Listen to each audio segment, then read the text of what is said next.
It's Clobberin time!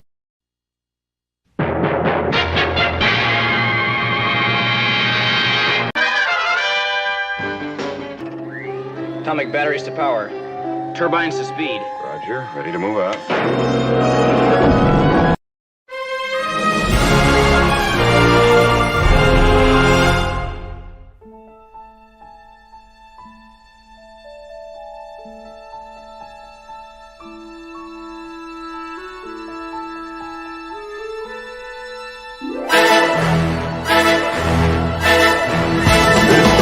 Clobberin time!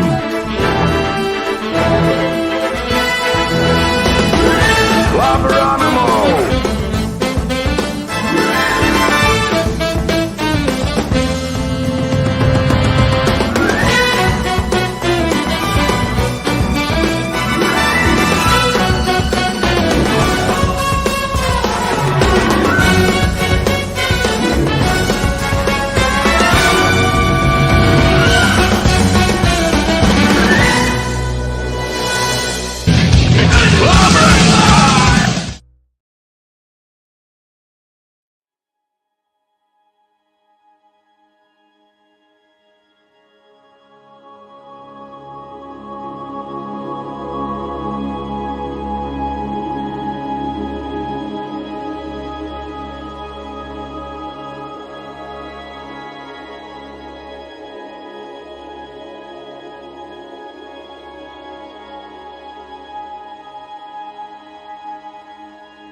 It's Clobberin time! Clobberonimo! Yeah, well. Hey, greetings, my friends. Big apologies for being so late. So much going on tonight. So much I had to handle. I'm sorry. But I am here. Here to hang out with you, my good buddies, tonight. Monday night, Mark C. Comics Talk. Clobberin Times, issue number 617 on YouTube, 1,317 overall. And again, as the aforementioned show, some comics talk tonight. I want to thank, of course, the great J-Man, a good buddy, and Sean, of course, for both of them for hanging out with me tonight, you know, on his amazing channel. J-Man's a great channel. Talking some Legion of Superheroes, chronicling that. Just have so much fun while doing that. It's just good to see you all here tonight. Thank you for all for popping in. And it's just an open talks, but it's got to be comics, of course. That's the catch because it is Monday night after all. And that's how we roll up in here on a Monday night, you know. And so again, apologies for the lateness, but hey, so good to see you here. Let's see. I want to thank, of course, the great Mark D with a C. Thank you, Keely, for having me hanging out with him and the gang over there on Sunday Night Geekery last night. I want to thank everyone who was here with us Saturday night for our big time fun event, Saturday Night Star Trek. You were all just amazing. Great to see you all there. And let's see, show notes. Of course, Tuesdays and Thursday nights. I'm usually always I don't know if I'll be at Midnight's Edge this Tuesday, but usually I am 6 p.m. Central Standard Time. I will see. I don't know about tomorrow night for sure. And then should be having the Comic Book Roundtable at Loki's channel on 7 p.m. Central on Wednesday night. I hope so. I don't know for sure.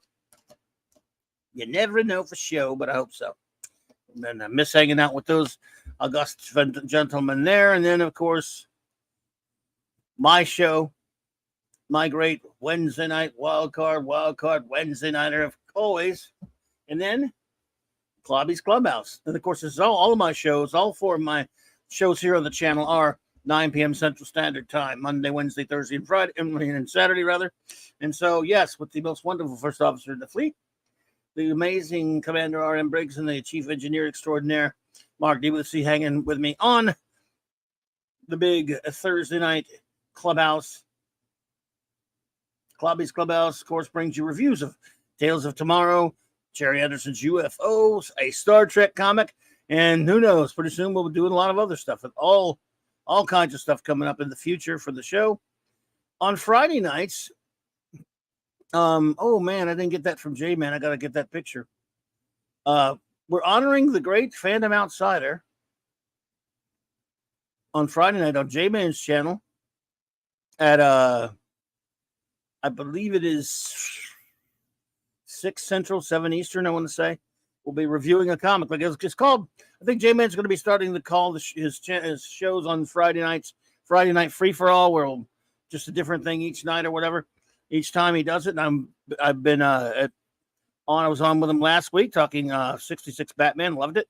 And we're going to review a Superman comic for the great Fandom Outsider. What issue is that again, Fanty? Oh, anyway, we're going to review that one for you. So looking forward to that. And then, of course, I'm always, when I can be there anyway, at the great 32 Flavors of Nick Miser, the comic shop boys.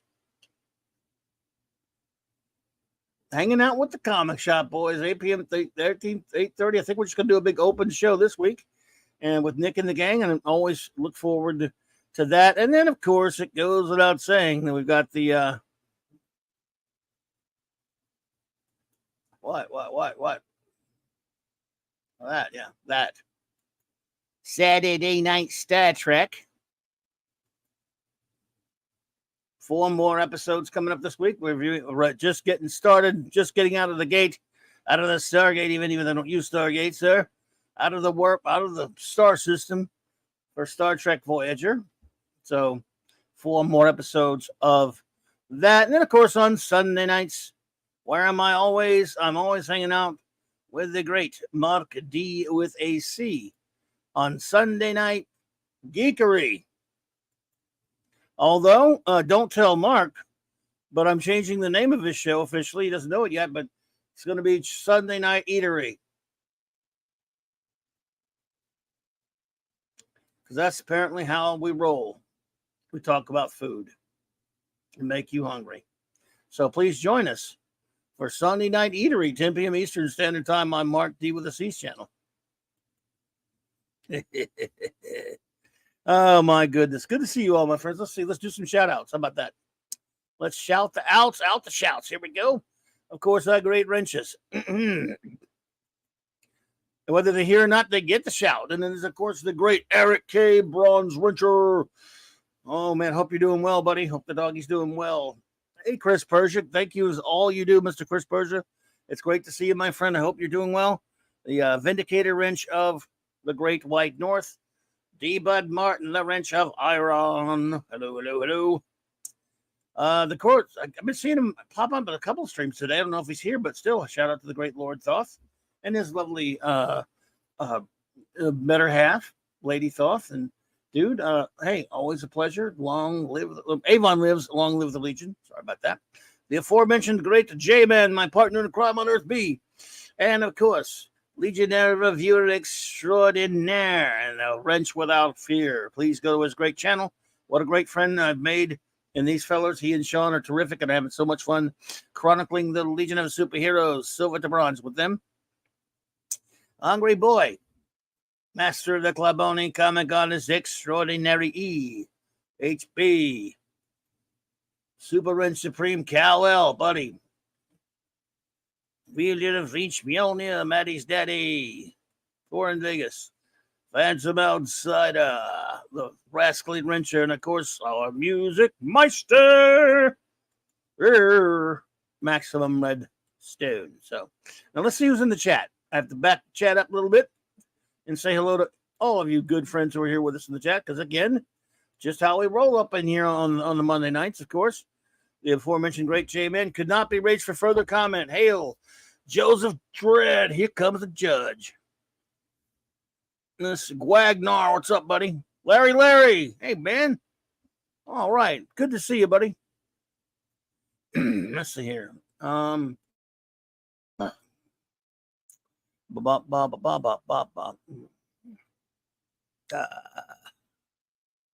yeah, J-Man had to run. Okay, buddy. Thanks for being here. RJ Godzilla. All right, buddy. Bum, bum, bum, bum, bum, bum, bum, bum, bum, bum, bum. Get that Godzilla music here in a minute. Keely Chow, Roll Tide. Brian Hepburn, my friend. All right. Ravenscroft, 82. Hello, hello.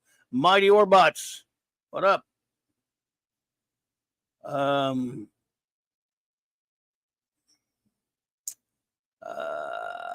See here. Let's see. Let's see.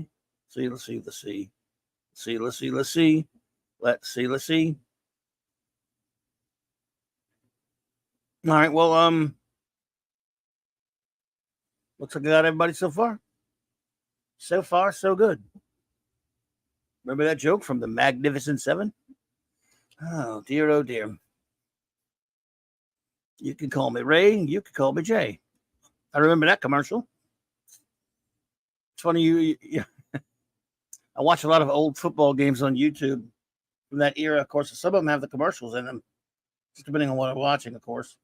Some channels that put some great stuff, old NFL film stuff on there. I haven't seen that commercial in a long time, though. Well. You know, I should have reviewed a comic tonight, but I didn't get one ready because I was so busy. Did not get around to one.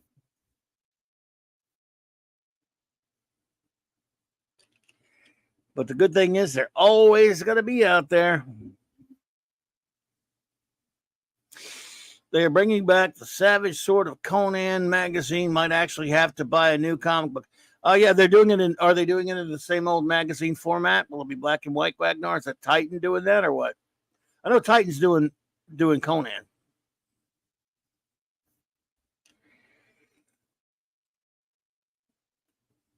Beezy Clobby? Beezy? Beezy Clobby. All righty. I don't know what it means, but I'll definitely take it. And see, I think that the new Titan Conan comes out this week. This week, maybe? I think it's maybe this week. I'm not 100% sure. I think it is. And I might look at it. I might grab Claude Salling. Hey there. Good to see you. Claude Salling. I might look at that book. I mean, the art from it looks very John Buscema with some Ernie Chan thrown in there, maybe. Or maybe some Alfredo Alcala. Oh, Busy. Oh, that too. Busy is not, yeah. Oh, man. I got to get my energy back on track there, Larry. You're right. I did say that. So I might take a look at that Conan comic. I mean, I've seen some stuff on it. And I remember I got a buddy of mine who's a big time Robert E. Howard fanatic. And I hadn't seen him in a long time. So when I did see him a couple weeks back, I made the mistake of asking him if he was excited about Titan getting a hold of Conan now, you know. But he just went off saying, nah, they suck. They never finish anything. They always come out with something for a little while, then they just don't continue with it. They end up discontinuing it. They don't put everything out. Hail text, by the way, if you're listening. So, yeah, there you go. So does that mean? I don't know what that means. But right now it's coming out. They are publishing it. How long that will last? I don't know how long other than the Marvel runs. How long does the Conan run last these days? Dave C, what's up, buddy? So how long does it last anyway? I don't know. Maybe that's okay. I mean, it might be it might be a pretty good run. It looks okay. It doesn't look like they will Wokey McWoke face it, at least. But although Titan is not incapable of that either. But everyone seems to be optimistic about it. So we shall see. We shall see.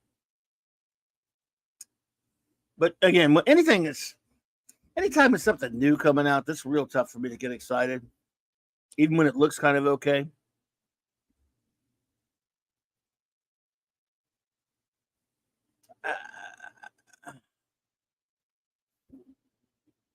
M. Singapore. Well, hello there, M. Singapore. Yes. Welcome. Greetings. Welcome to Clobberin Times.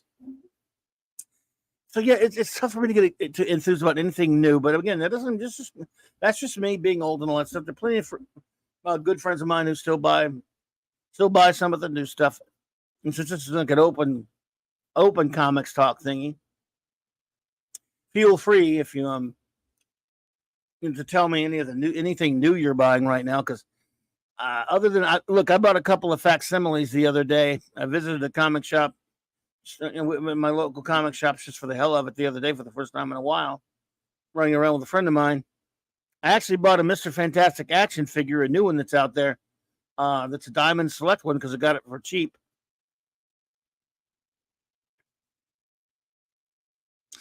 Keely Chow, I'm right there with you. Brian Hepburn. Did I shout Brian out? Did I know you were here, Brian? Hey, Brian. You know my memory, buddy. But see, Keely, yeah, I mean, it's pretty much me, buddy. Like, it's hard to get excited for the comic books, DC and Marvel I've been putting out in recent years. That's pretty simply said. But yeah, I mean, for me, same deal. I never look forward to anything they do. When something new comes out, someone recommends, I mean, like, yeah, I hear you, but I just don't have the enthusiasm for it anymore. But I still go back. I still have the enthusiasm to go back and read the old stuff.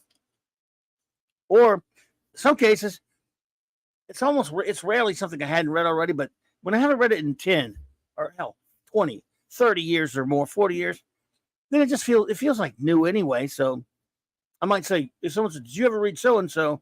and I'm just like a a knee-jerk reaction is, "Oh yeah, I read that." And then sometimes I'll think about it later. Yeah, I read that in 1985, and it was 10 years old then. Or 1990s, I read it. So I may as well just say, no, I've never read it because I'll go back and it'll feel new. I feel really asinine and crappy about. Okay, Brian, sorry, you know my memory, buddy.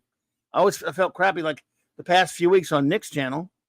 The great D. Bud Martin and the boys were reviewing, as they had been doing for a while, the Steve Ditko run.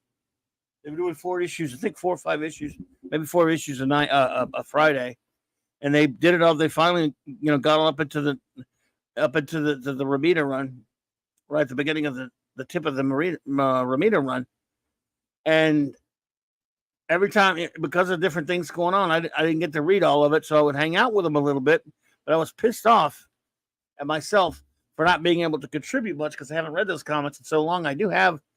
Last time I read them was a few years ago, back in an omnibus form, and I went and reread a couple of it, a few of them here and there, but each week I was not prepared. I didn't read them all. I'm so mad at myself. That happened last year when they did it too. It pisses me off, but still, I'm glad that they do that stuff. And of course, I was there for all the note we did. I didn't. That didn't happen to me on Nova, or Warlock, or Infinity Gauntlet, or any of those things that we did. And here we are, almost halfway through the year, past halfway point of the year, and I haven't gotten to any of the reviews I want. Well, not any, but so many reviews I haven't got to that I wanted to get to. And I got different things cropping up. For example, we got 2 weeks till August. That's Jack Kirby month is already back. And so I'm trying to get that all plotted out. Bush pan down.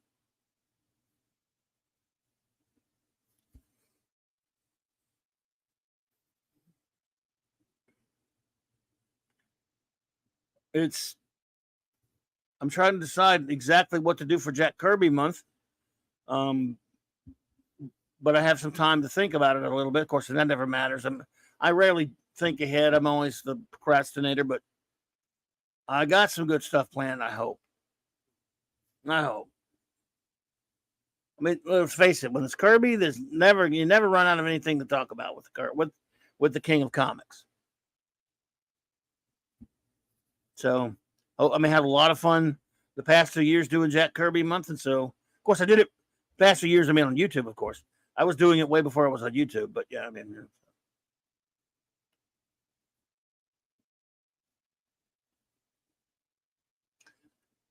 we celebrate the King.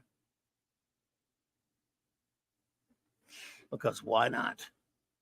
Ravenscroft says,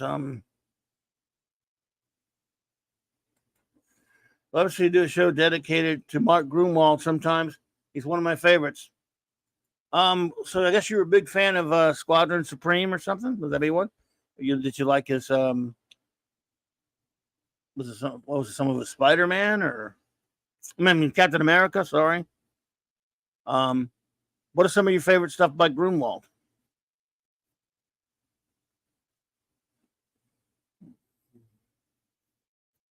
Oh yeah. Kirby should have something every week. Larry. Yeah, well, he has a whole month. Even though he has a whole month, it doesn't mean that's the only month I talk Kirby. Believe me. I even take one of those days and dedicate it to Gene Roddenberry because it's Gene Roddenberry's birthday. So we celebrate Roddenberry birthday as well. But of course, I do the whole month for Jack. Yeah. What does Roddenberry's birthday fall on this year? Oh, Roddenberry's birthday falls on a wild card Wednesday. That'll be perfect. Soon Kirby's. Kirby's falls on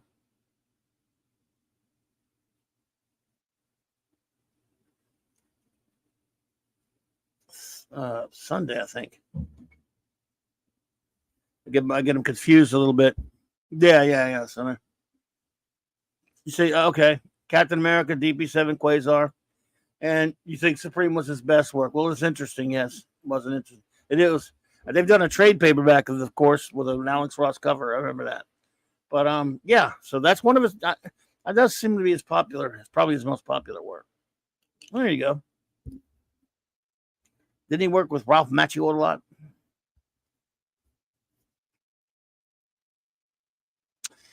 Yeah. I was since I think what I will do on the Monday nights for Jack Kirby month, unless something else comes up, I'll do review some single issues of Kirby comics, which I've done before. So I'll probably use that since it's Monday night Mark C Comics Talk. Make it not only about, so it's always about comics with Kirby, but do that for Clobby's classic comics review of Kirbiness. And maybe go with some of his more obscure stuff, like one-offs. That's right, a lot of Marvel 2-in-1s. That's true.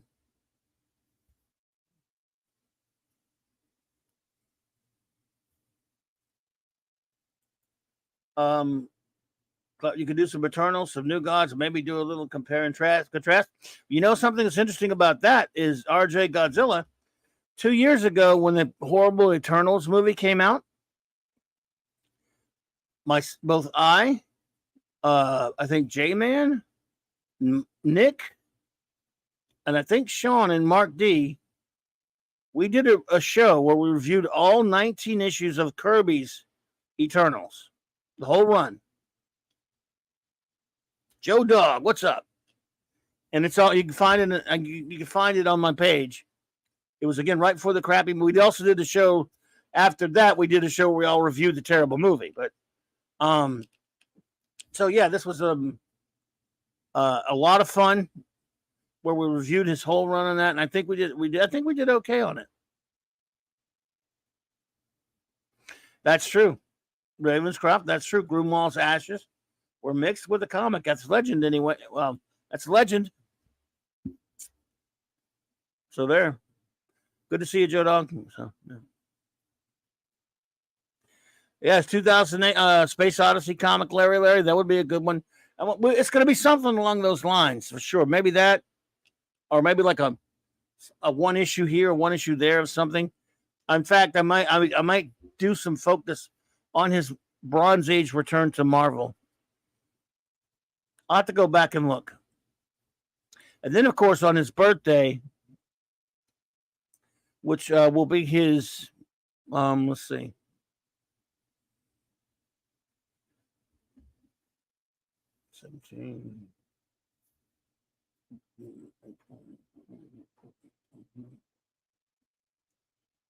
Oh, this would be his, I think this year would be his 106th birthday. I'm counting that correctly. A couple of years back, I did it. I counted his 104 of his covers. Maybe last year I did 100. I forget what I did last year. So I would do something that adds up to 106 on his birthday stream. Now his birthday doesn't happen. I don't think it happens on a night on a day I stream. Let me make sure. So no.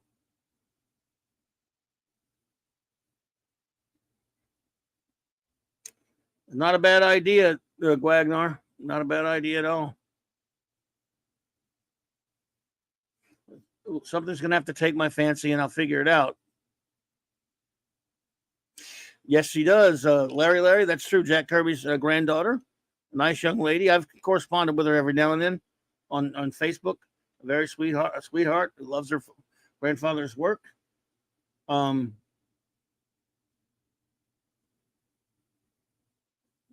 Does put a lot of great stuff out there.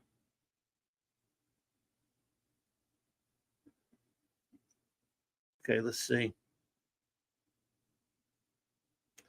Oh man, his birthday. Well, crap.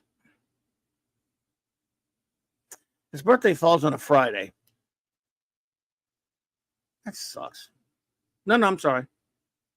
His birthday falls on a Monday. Oh, yes. Oh, yeah. Oh, my.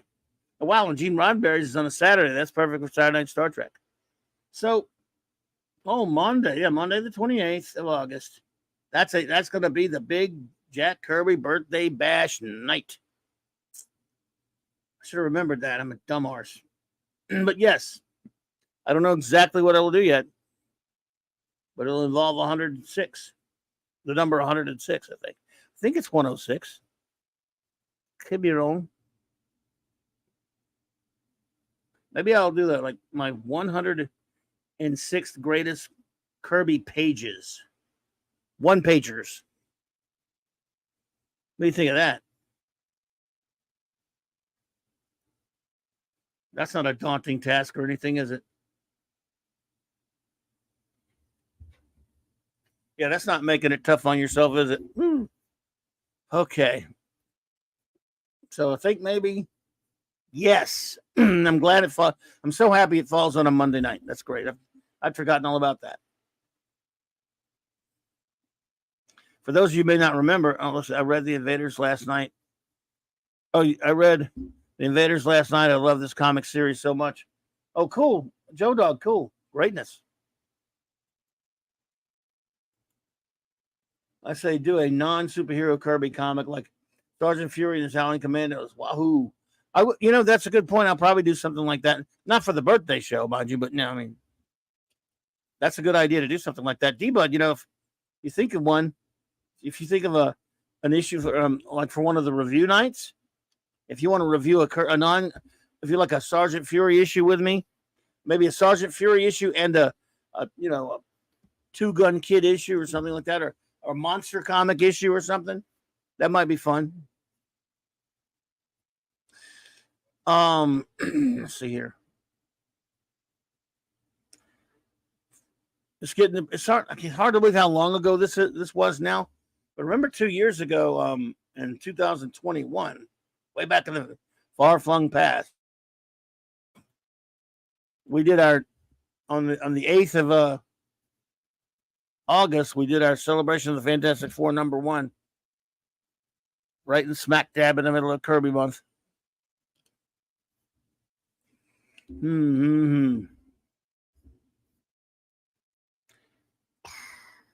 But yes, that is a capital idea, D-Bud. If you feel like joining me for that one, who knows? Let's see.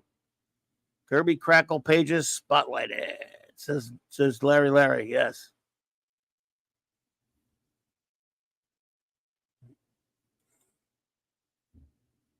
Still have your copies of Sergeant Fury 6 and 7. We can review those two if you'd like. Well, on one of the Monday nights, or maybe on a Wednesday night, we'll see. Whatever works best for you, my friend. Maybe we could cover issue #1 of Fantastic Four, Incredible Hulk X-Men, Avengers, Iron Man, Thor, Captain America. Well, I'm gonna be covering, because I talked about them a little bit the other day, but I wanted to wait till Kirby month to go in depth, even though this month was the anniversary month of Avengers #1 and X-Men #1 just a couple of weeks ago. They came out 60 years ago. As far as reviewing them, a deep review on them, I'm planning on maybe our first Monday, I'm going to actually review them both.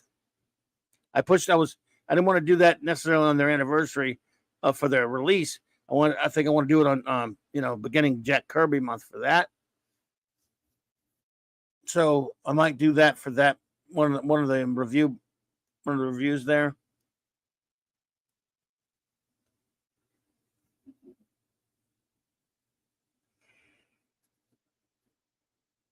So it's going to be fun. I've got all kind of different things. I don't know how to sort it out, but the way I work is it's got to be something that just catches my fancy and I go, yeah, that's a good idea.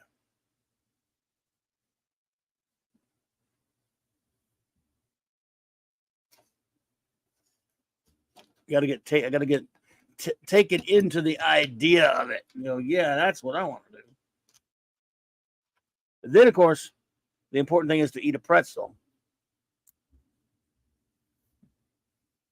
But not a big pretzel. Then you drink something so no one knows you're eating a pretzel, but it's too late because I told you.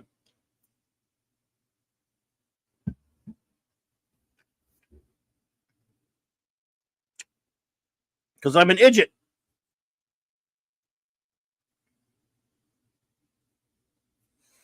Michael Beacom, what's up, buddy? Good to see you. August is Jack Kirby month. Jack Kirby, of course, is the king of comics, the greatest creative force in the history of all of comics, Michael. And that's his birth month.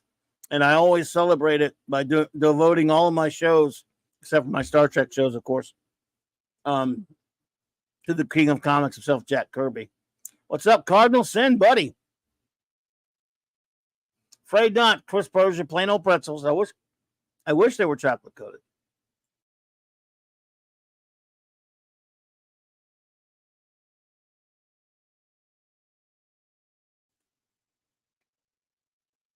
I wish.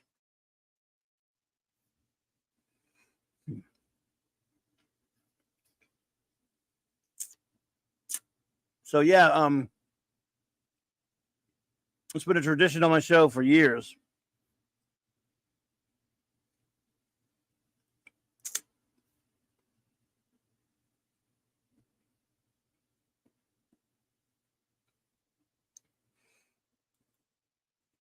It is sort of Spider-Man month in August. Last year it was his 60th anniversary. This would be like 61 for Spidey. I remember Spidey's 50th anniversary on my show back then, of course, on Blog Talk Radio. A buddy of mine got the great Nicholas Hammond, the first actor to play him on a live show. I mean, obviously, he didn't play him before. A second, really, because he got the electric company guy, but you know what I mean. On a big show. And Nicholas Hammond came and visited with us for a while, and it was a lot of fun.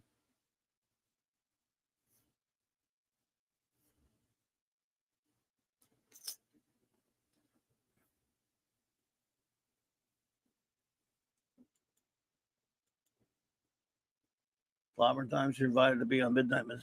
Oh, thank you, Cardinal. Thank you, Cardi. Hey, JT Kirk, what's up, buddy? Good to see you, bro. What y'all got going on over there, Cardi? What's happening in your world over there? Oh my goodness.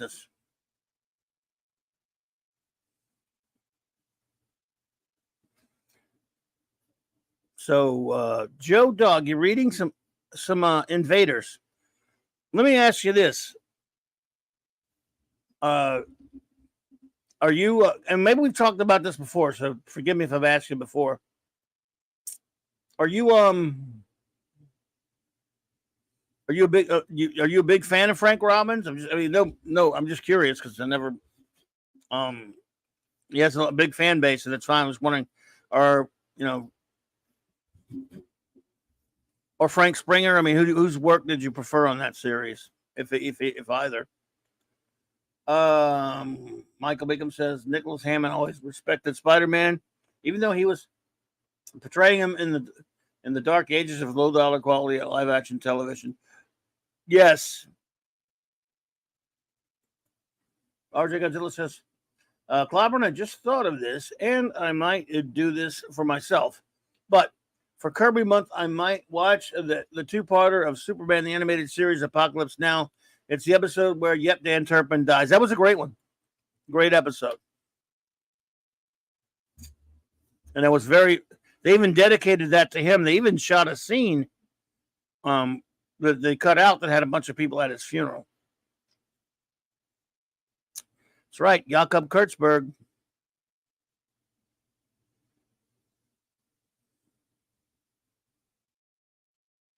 August 28th, 1917. Yeah, that was sad about Turpin.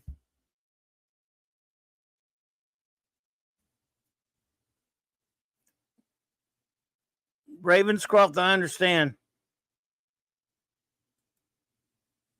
Frank Robbins. So you like Robbins. I'm just curious. Robbins has been around a long time. We talk about comic art here a lot and stuff. So yeah.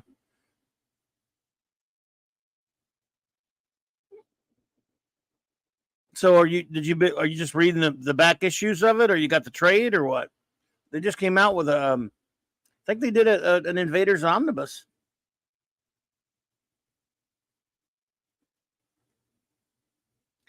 They had some very nice Kirby covers and some Gil Kane covers for those Invaders issues.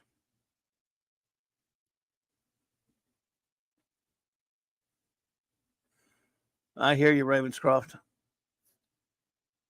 But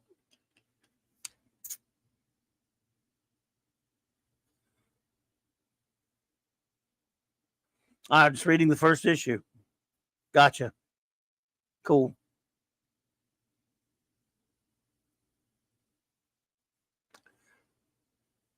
Yeah. Well, there you go.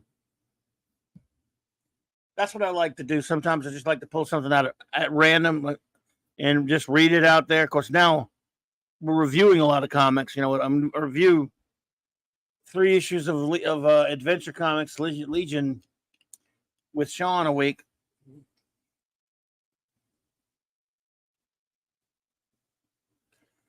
And then there's a couple other comics. I wanted to review something for tonight and never got a chance to do it.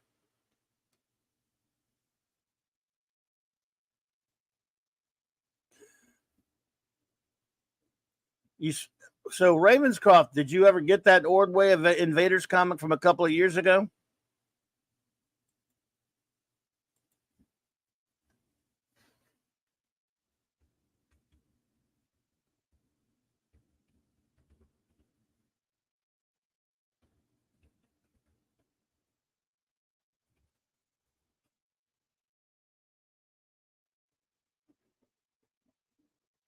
Because they did one.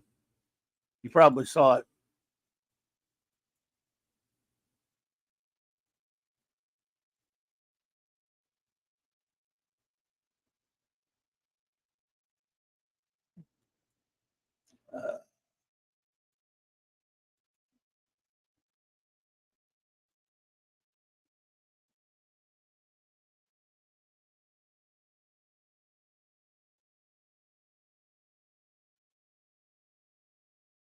Yes, I'll show you. I'm going to find you a pic of it.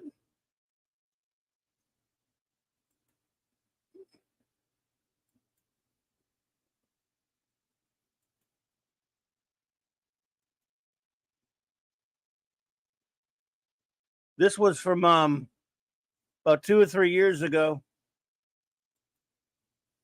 It was a special. It's been a while since I've read it. I think it was pretty good. Roy Thomas wrote it, and Jerry Ordway did the art.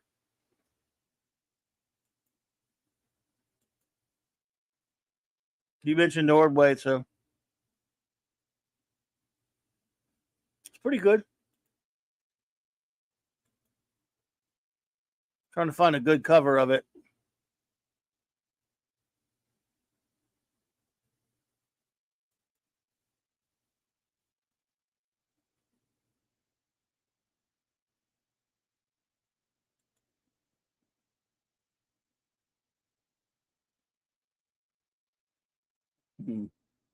Trying to find a good cover to show you from.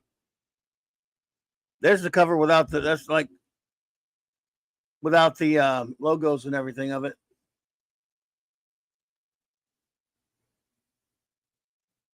Yeah, it's pretty good. It's been a while. I think it's been a bit since I've read it,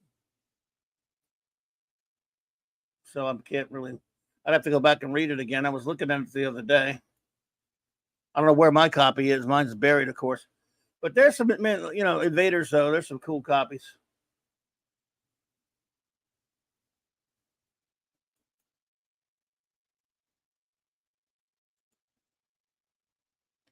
Dead Man and the Dead Man Clan. What's up, buddy?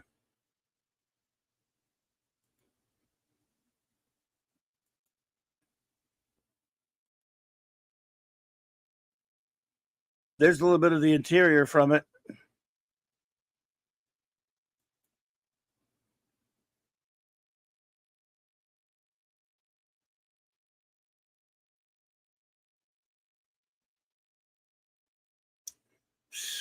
Wow.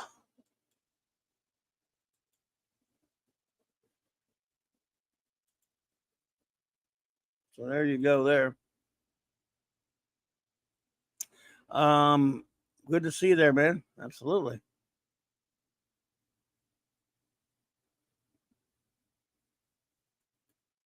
EVS has a similar cover of flag waving on this new Cyber Frog issue. Okay, cool.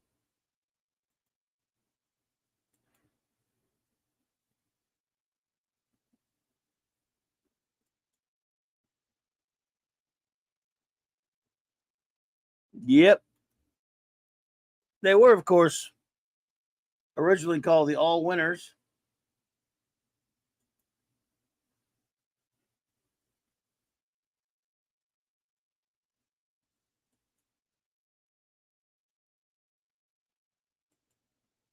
Cool stuff.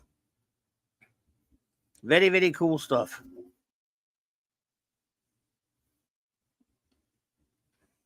Yeah, sir, Bob.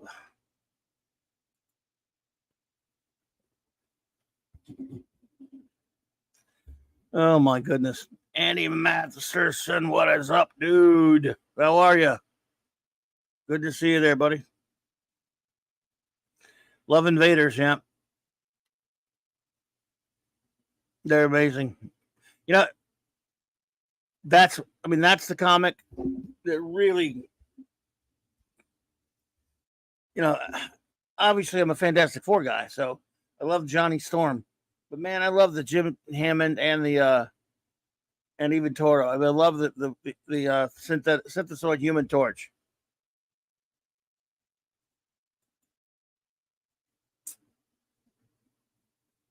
Greatness.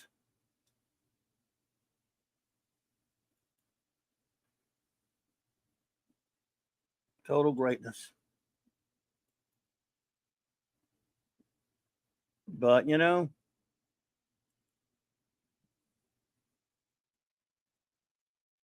never see their likes again, at least not for very long. Oh, thanks, thanks, Eric Cases. Larry, member 6 months, gifted 5 Clobberin Times memberships. Larry, thank you, buddy. Appreciate you, man. You were too kind. Really, thank you so much for that.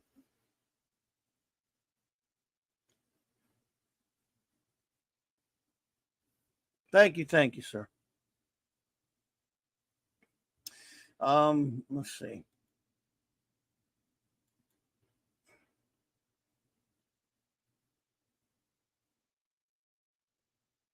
A lot of untapped potential there. But you got to have the right artist.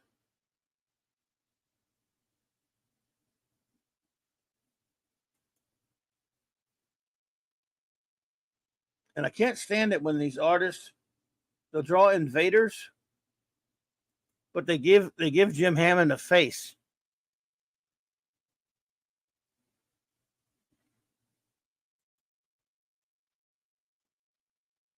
I mean, when he's flamed on all the way.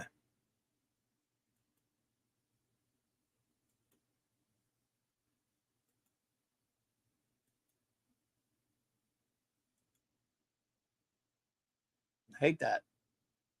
Stop that. I hate that. Ooh, that sucks.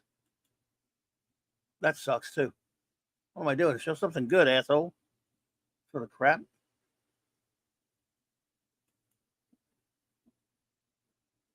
See that one right there? That dude draws him with a face, man. What is wrong with you people? Alex Ross did it right there. Sort of. At least he did a little bit, yeah. I can't stand when they do that. How hard is that to not give him a freaking face? He's Jim Hammond. He's not Johnny Storm. And Toro doesn't need a face either. Jerk offs. But certainly Jim Hammond don't need one. So for Jack Kirby month, I think I might do one of the themes will also be my favorite obscure Kirby characters. Some of my favorite splash pages. Needless to say, favorite stories. Because I haven't done that yet for a while. Like as far as just pure out great story. So that could be one.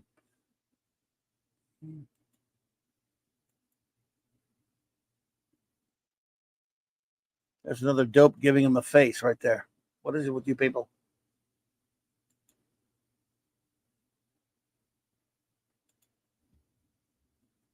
That's fine. One about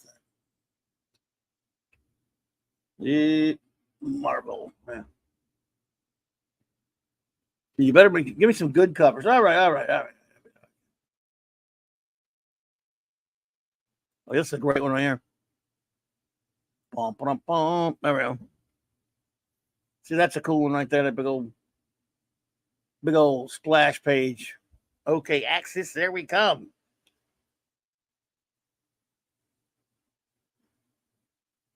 Bum, bum, bum, bum, bum, bum. Kirby cover extraordinaire. That's what I'm talking about. I gotta tell you, I didn't like the interiors, but man, oh man.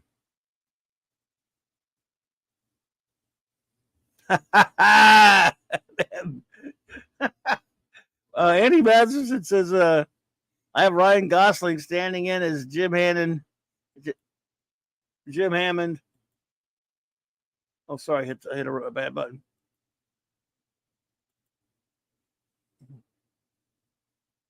What the hell happened? As something popped up on my computer, went wonky. Invaders collection, my custom.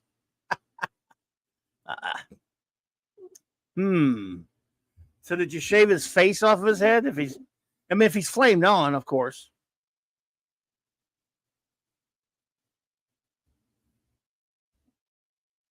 Because if it's obviously, I know he has a face when he's human form, or But yeah. Do you? By the way, Andy, do you really have an android Human Torch, or are you just kidding?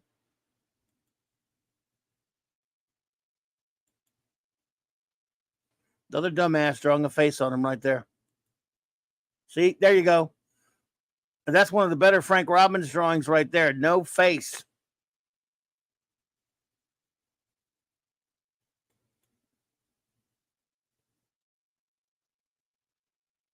Non-flame version. That's fair enough. That's cool.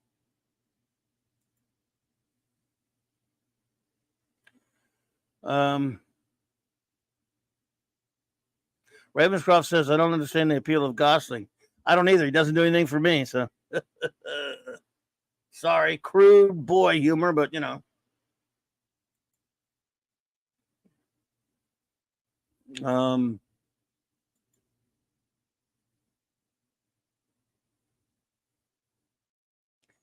at these old covers, man.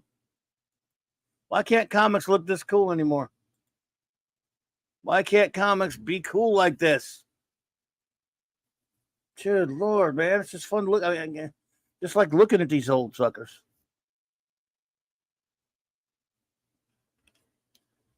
Know what I mean?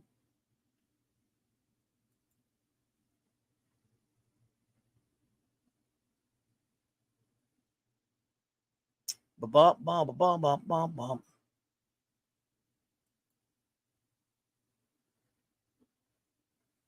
Alex Schomburg cover.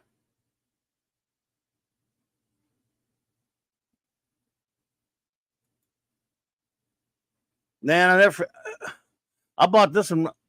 Man, I remember buying them right off the damn stands. Maybe no, it was this one. Maybe. Yep, this one for sure. 30 cents. Yeah. Oh, okay. I pick on the Twitter feed or to the messages. Okay. Or feed.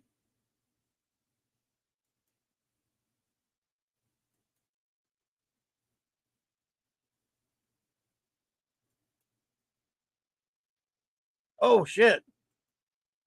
Am I allowed to show those? Am I allowed to show that picture here? And Andy, I don't want to do it without your permission or anything, brother.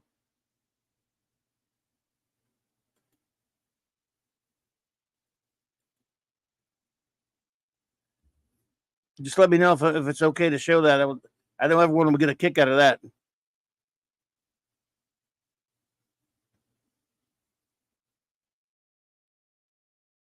That's amazing. Okay, thank you. Didn't want to do it without checking first.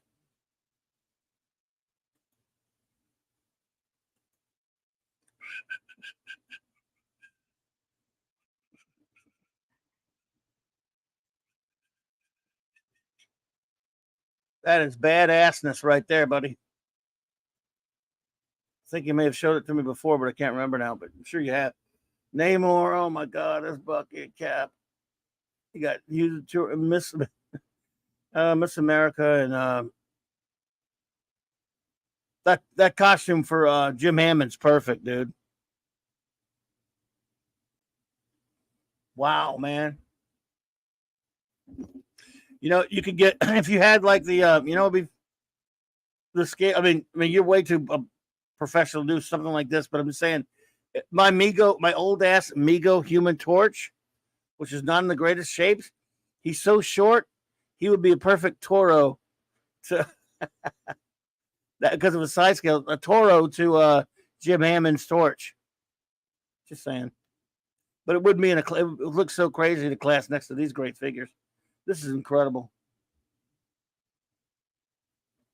Real deal Submariner. Actually, it's Miss America.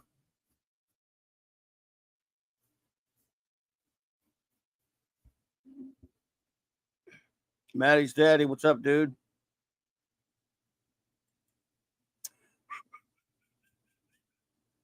That is badass, man.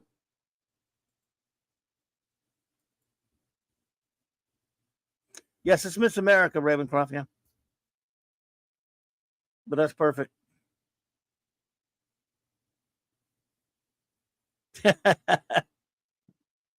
Yes, indeed. Yep, flaming bodies. Fantastic. Great stuff, dude. Thanks for showing me that. Man, it's just amazing. If you were to, theoretically, who would you add if you could add them next?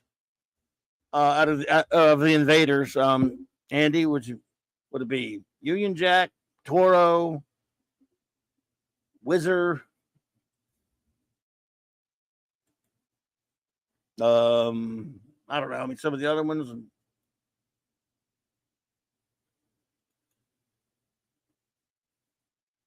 Spitfire or whatever.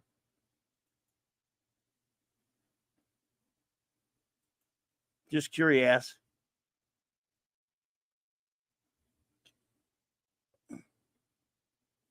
Oh, wow.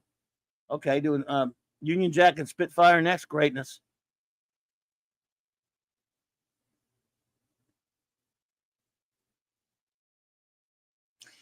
You know what, Ravencroft? Actually, I cannot imagine.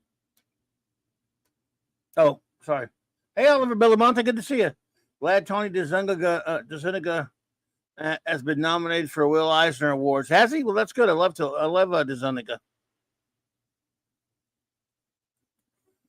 No, I can't imagine Namor from Wakanda Forever in The Invaders. I have a buddy of mine, and I haven't got permission from him, so I can't really show it here, but he did. He's at San Diego this weekend, and he did a Namor cosplay. Namor for my friend Steve there, but he did a Subby cosplay. How about that? He did Subby, and he's got the bod for it. If you know what I'm saying, he's over 50, and he looks like Submariner. And he did the costume bright because he's a comics purist, so he hates that horrible Wakanda Forever version. And so he went around posing with all these different people at the con in their costume, as far as looking authentic to the character. All of them almost paled in comparison to what he did. And he even posed with this little kid with that stupid, dumpy ass Wakanda Forever Namor crap costume. No more. Not Namor, it's no more. Indeed, could not be reached. I hear you. But he really outclassed them all with his costume. I mean, if I could show you, I would. I'll get his permission to show it. He'll probably say yes, knowing him. But I'm not going to do it without his permission. He did his other cosplays as well, Batman and Daredevil, and different other ones too. But he's got a lot of them. Dave C. No more. Yeah. Two Torches, Johnny Storm, and Hammond. That's right. That's the fact, Jack. So Tony DeZuniga got nominated for a Will Eisner. Well, that's good. But wait a minute, Oliver, is DeZuniga still with us? So many greats are gone. I haven't heard anything about him in so long that I'm genuinely asking. I don't know.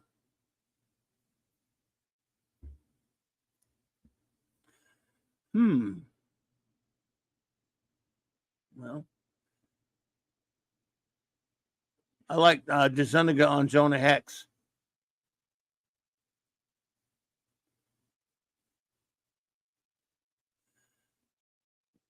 But will we see him? I don't know.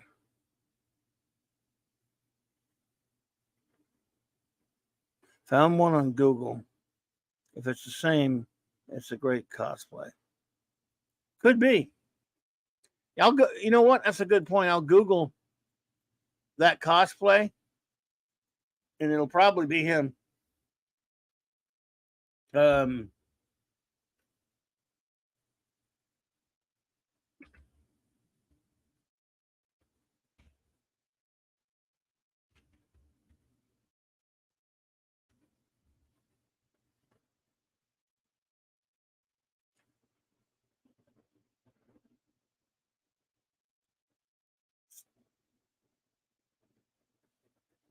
Probably put San Diego Comic-Con, huh?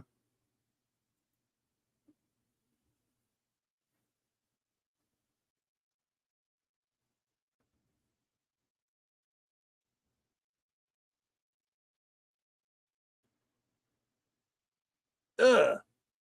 They actually got fools with that stupid movie costume for some reason. Why would you do that?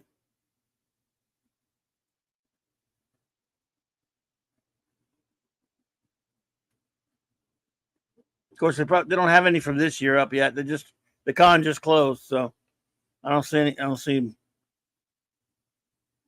know. I don't know. Oh well. Salty traveling sea. What's up, man? I don't know about all that, man. Nobody trusts me. I don't trust me, but I do appreciate that. For sure. So I don't know if they just have the pictures up yet from this San Diego. I don't know. But for the pictures he was posting of himself, and he was posing with a lot of other people, didn't seem. I mean, I guess it's probably the same complement of cosplayers that they always have. I don't know, but I've seen some strange things come out of San Diego. A couple people saying, "Wow, finally, San Diego Comic Con belongs to the comics again." I think it's because a lot of movie people didn't show up. Obviously, a lot of actors didn't show up, and writers and all that other kind of stuff for obvious reasons. I don't know for sure, but some people have said that. Some comics people have been saying that. Well, I don't know exactly what they mean since nobody buys comics, other than that they're all alone, or are the only people who showed up were cosplayers, as far as customers are concerned. And I know they did have some comics panels, and a lot of them were about older comics. And I don't know if the publishers were any of the publishers went there or not. It had to be I don't know. I have to ask. I'll ask my friend how it went. No,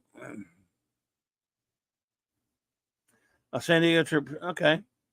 Oh, cosplay. Okay. Let's see if I can find that. Um.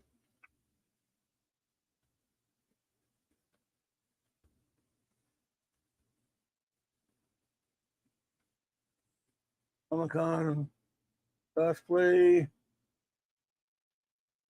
2023.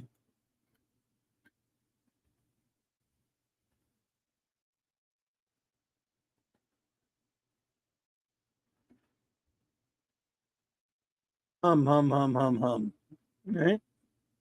Well, there's a lot of it. Naturally.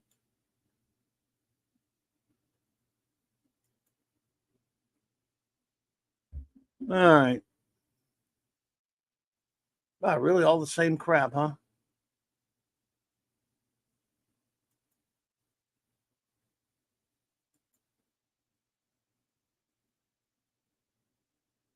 Huh.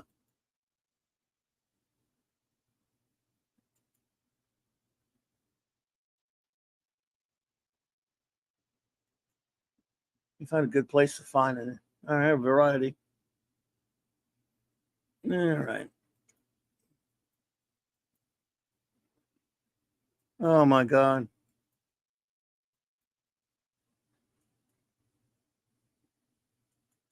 All right. Well, one's good another as good as another, right? I suppose. Let's see if they see what it's like. Let's take a look at it. Let's see what she's got here. Don't expect much.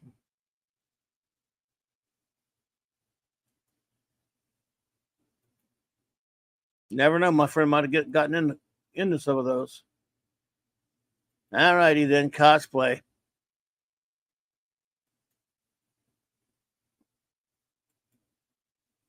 Bunch of Indiana Joneses. Start at the beginning. This Snow White. She looks too snow. Never mind. Not gonna say it.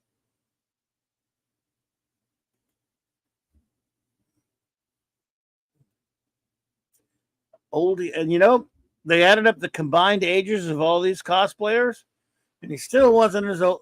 They still didn't add up to the age of Harrison Ford. But boom. Sorry. Sorry, not sorry. All right. Okay. These are Indiana Jones cosplayers. This kid, no. Come on now. This is cool. See, I like these guys. At least they have the spirit of what's going on there. Pissmaker. Yeah, he did a good job. Pissmaker did a pretty good job on his helmet.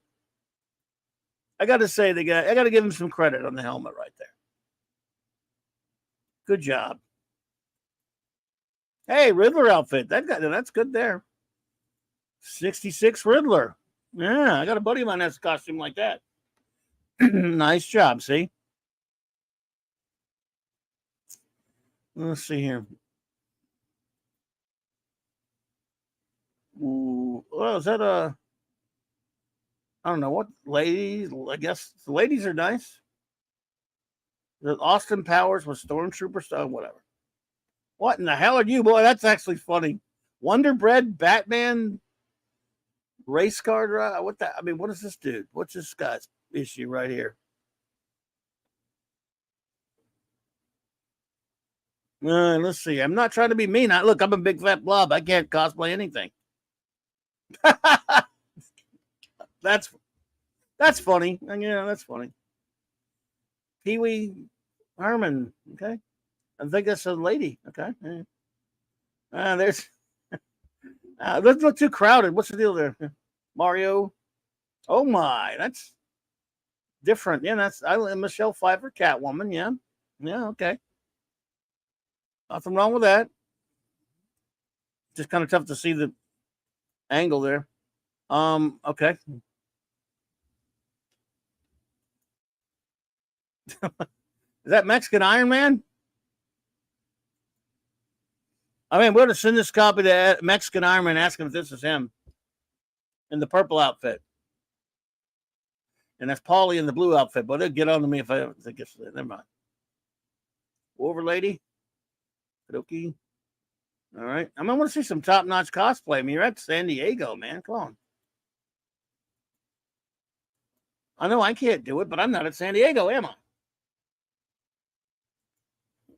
Oh, there you go. Some Cobra Kai. All right. Oh man, I hate when they zombie up their stupid. Oh, there's Judge Dredd. Let's give him some points for that helmet. He's sitting that there's a big old lawgiver behind him, and must be a Judge Dredd table. If you're not first, you're last. Vince Lombardi said that. All right. Damn it. What do I do? Okay. Damn it. All right. So cool Judge Dredd there. Not bad. Doctors. Okay. Oh, that's cool. That's nice. A nice coat. I don't know. I hate that Joker. Okay. Okie dokie.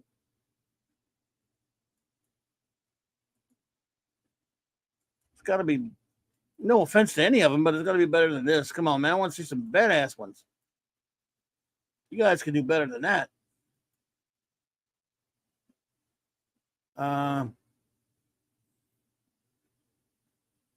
Well, crap. What is that, Barbie?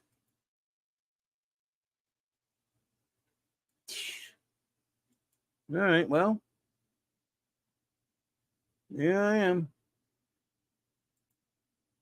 Okay, well, if you're going to be like that about it, try another one.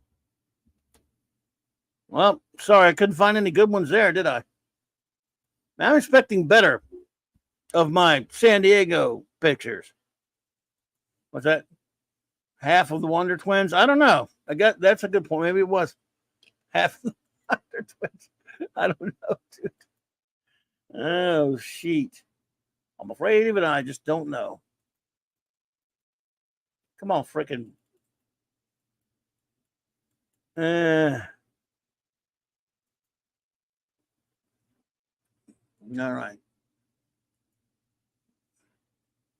Comic-Con cosplay. Who else has one? Let's see. You'd figure there'd be a bunch of them.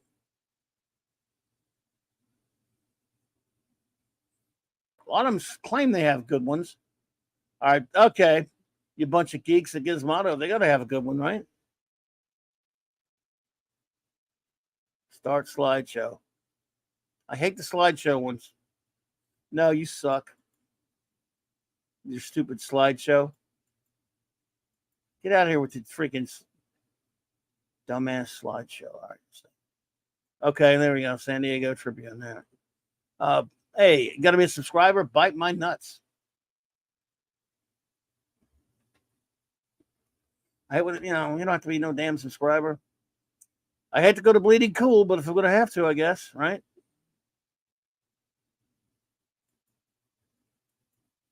Ugh.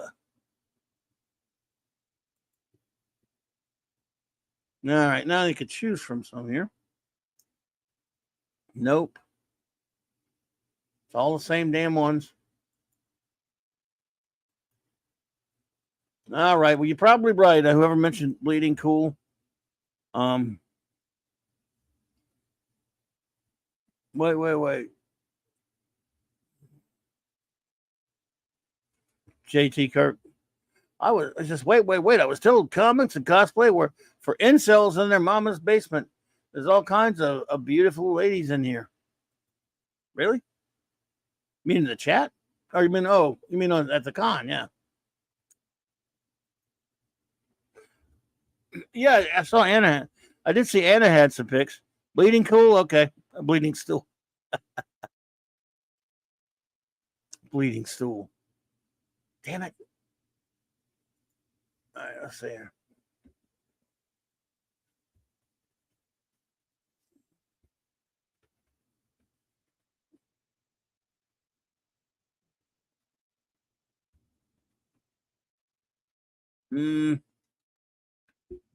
All right.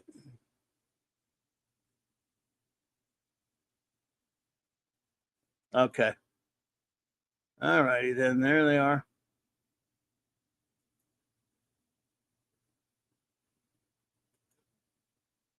All right, let's take a look at some of these, and maybe these will be better. I like seeing costumes. And they juxtapose. Hey there. I don't get to go to cons anymore.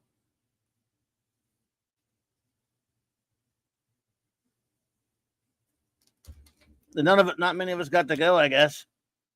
All right, Michael Beacom, have a good one, buddy.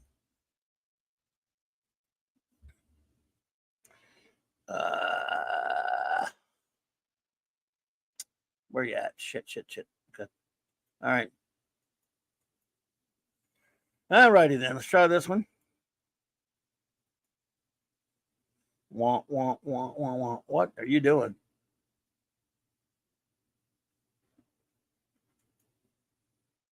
Yeah, all right. Okay. Okay, let's see if any of these are any good at all.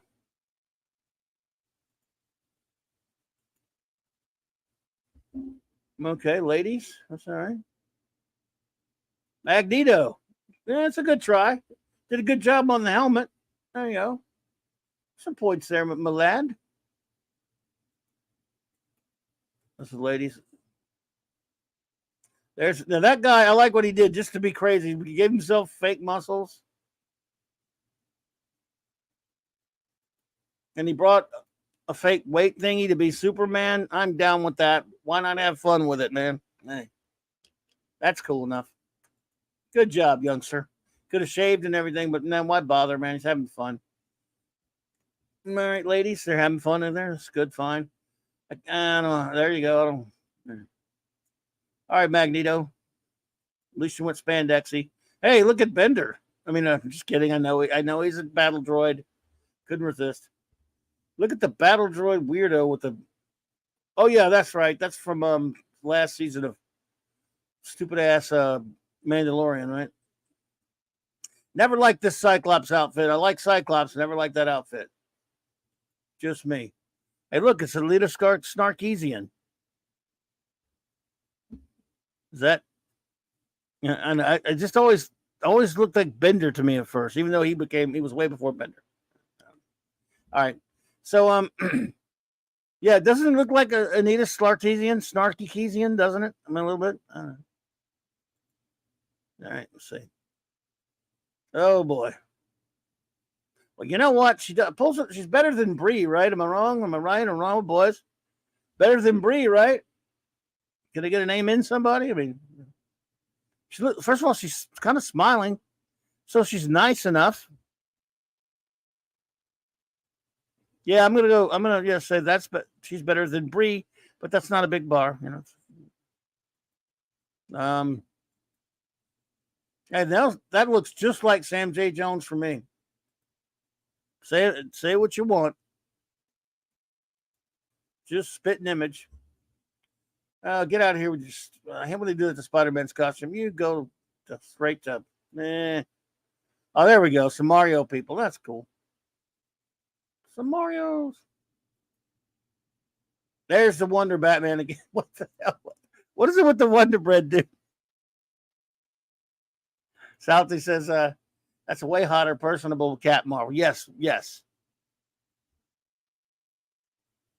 JG Chris says, I find Brie Larson pretty. I know she said some bad things. I don't think she's bad looking, no. I just think she's not very nice. And I don't even care that she's not very nice that much. I just goof on her for being that. See, I hate that movie. That's my biggest thing. I'm goofing on her for being in that shitty movie that destroyed the character of Marvel and Nick Fury. Let's see. What in the holy hell is this Spock outfit, dude? Are you crazy? Don't make me come up. Don't make me. Oh, never mind. Harley Quinn. Come on, San Diego. Oh, there you go. Oh, that's a nice Batgirl. All right, there we go. Good Batgirl. That's cool. Never could stand his. That's a Batman Spidey 2099. All right. Now, come on, man. You guys got to do better than this. There you go. That's my buddy. My buddy with the Adam West Batman outfit. He's okay in my book.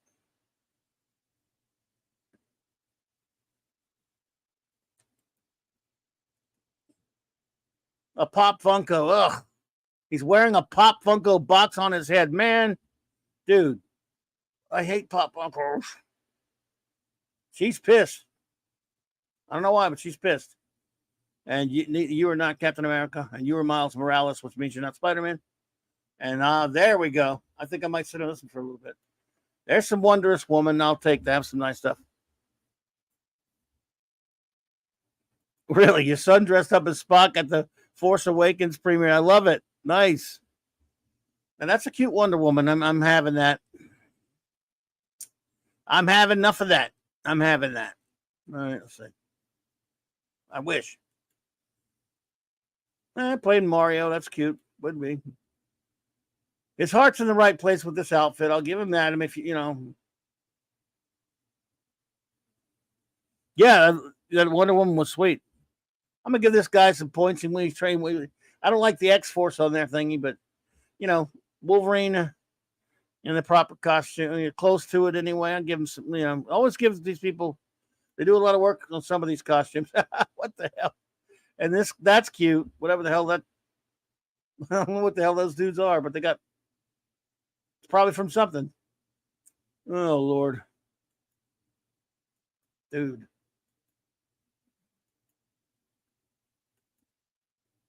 Flash, there's Flash, Gordon, and Mrs. Merciless again. Hey, look, from a Twilight. I mean, this is greatness right here. This is so clever. This is from the Twilight Zone episode, Eye of the Beholder. Who cosplays Twilight Zone? Let's give them a Clobberin Times hand of applause right there. Round of applause right there. That's seriously. It's a classic episode. When have you seen anybody who among the audience there saw this and walked up to him and said, hey, that's a pretty cool idea. I bet they didn't get a lot of recognition for this one. But damn it, if that's not clever. I love it. Great episode of The Twilight Zone. Classic. Donna Douglas. That might win the day right there for me if I was at that con. Because I used to go to Dragon Con all the time. And it's not almost this big with cosplay. It's that huge packed with cosplay. Once in a while, someone would do a costume that's so off the wall that maybe 5 people would get it. They did it anyway, and that is badass. I like it. Well done. Well done. I don't know who this guy is, but he looks like an amicable fellow. That's all that matters. Nope. All right, this is is he supposed to be the one from something from Mandalorian, I guess? Just whatever. I'm tired of Mandalorians. I don't know what you are. There's nothing personal. Well, we got a Munchkin Boba. I mean, you can't. That's too cute to ridicule. I don't know what you are, dude. Nothing personal. There's some Venture Brothers reference, right? Yeah. I do believe. Could be wrong. Yeah. Hey, there you go. Hello. My name is Inigo Montoya. You killed my father. Prepare to die. You know what? You don't see a lot of Inigos, so he deserves the credit. Inconceivable. Inconceivable. Inconceivable. Inconceivable. Inconceivable. You keep using the word. I don't think it means what you think it means. Tally ho. Yeah, he did that. That's pretty cool. Nice job. I like that. You know, there might be not the best Star Lord, but the dog that works with the look at the puppy dog Cosmo. I like that. Oh, Cosmo. Nice. Spider-Man Noir. Oh, yeah, that's cool. I mean, I guess. I'm sorry, but Strangle Dude Worms is crap. Now, that's a Barbie I can take care of. I don't mind that. I don't mind leaving that one up there a little bit. Yeah. Inconceivable. Inconceivable. Inconceivable. So, yeah, Barbie, limited edition. I bet you are. I bet you are. Okay, nice. Sure. Good enough. Hello, youngster. You and your Mandalorian people. And there's Star Lord. He's got the Star Lord helmet, I guess, and he's got a little munchkins dressed up. Okay, you know, look, sweet. I'm sure she's a sweetheart. I can't stand that Harley outfit. Nothing personal, dear. Oh, dude, look at the Taskmaster. I mean, you could say something about the face not being right. And again, a really cute girl, Spider-Gwen, of course, but she's too young. But look at this. This is Taskmaster, man. I almost went right past it. Did a pretty good job on the shield.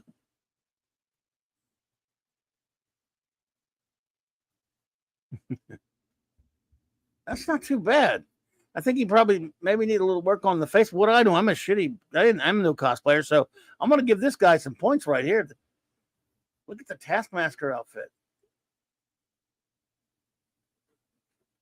Why couldn't they get that close in the stupid Black Widow movie? Don't answer that. We don't want. So good job.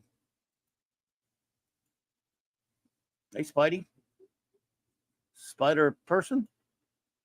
Okay, Power Girl. All right. Yeah, that's right. I'm a Power Girl fan, so yeah. That's nice.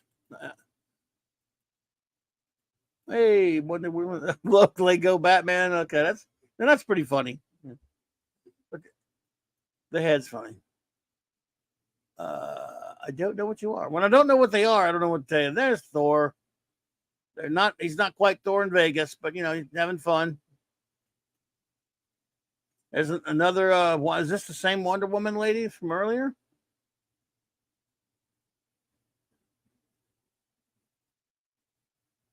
I think it is cute enough. There you go. This has got is that the Fembots and Austin Powers, except they've got it's an Austin Powers Darth Vader mashup, I guess, and Fembots are pink stormtroopers. Yep, I'm not so salty if that was the same lady or not, but could be. And that's my boy. Different Wolverine. And this guy, I think he did a little bit better. He's at the bare arms there. I mean, or maybe the same dude. I'm not sure. He did his best, though. I hate that outfit. That's my Ghostbuster buddies. All right. Who are you going to call? I'd like to see more of that Black Cat outfit there, but the kid did a nice Spidey outfit. That's pretty cool. Yeah. That's supposed to be Hawkeye. That's nothing personal, guy, but you overdid it. He didn't really have that in the movie. I think some modern comics, but that's not my favorite Hawkeye. But I'll say this just because I don't really care for that Hawkeye iteration. He did an outstanding job putting together what had to be a very tough costume. Let's give him some credit. No, you did okay, Chief. It almost seems like, hey, look at Captain Crunchies. What the hell? Captain Crunch cereal, folks. You like Donna Troy the best, Joe Dog? Well, I hear you. I hear you. Mario.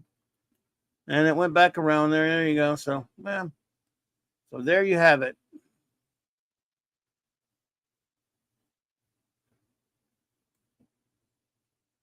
There you has it. Um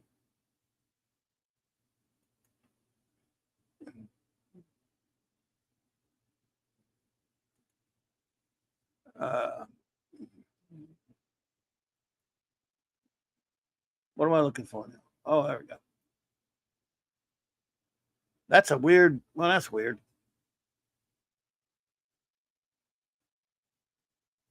Oh, good Rocketeer.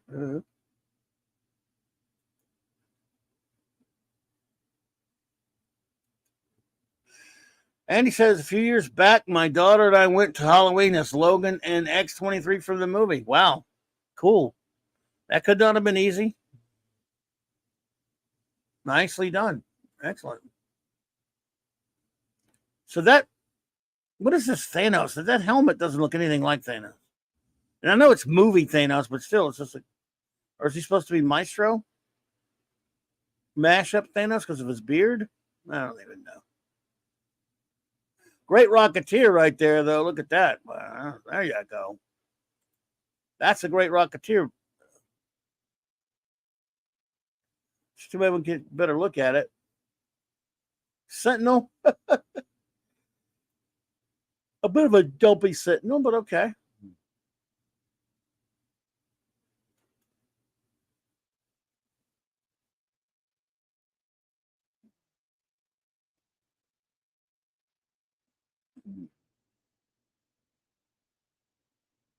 Well, there's Bender. Freaking Captain Planet. Oh my God, that's a stupid ass video game version of Rhino. That's Suckles. Wah, wah, wah, wah, wah. Well, crap.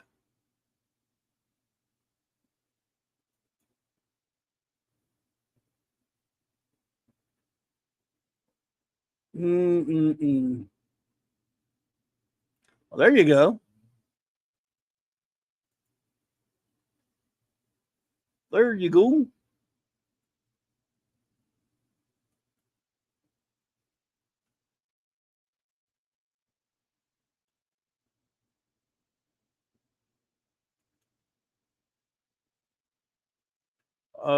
What in the hell?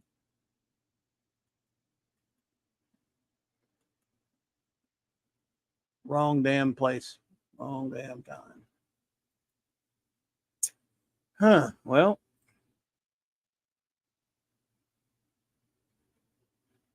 Oh, there's a good shot of Peacemaker there.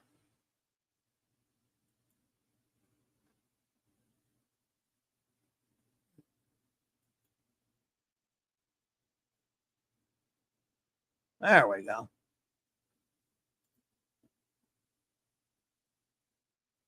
Yeah, exactly. Not bad. She's just throwing that way.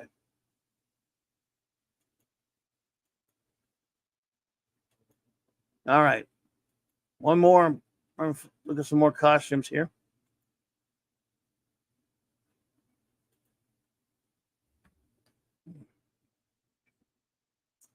Was it Thanos Sauron mashup? Is that what it was? Huh. Well.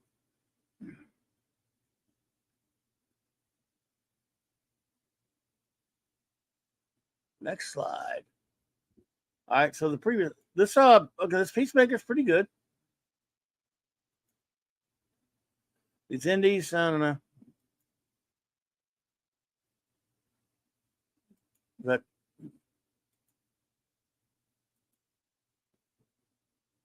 they're out on the street now. Is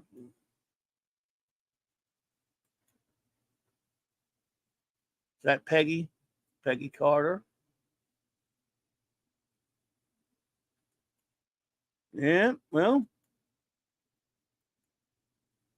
the spot.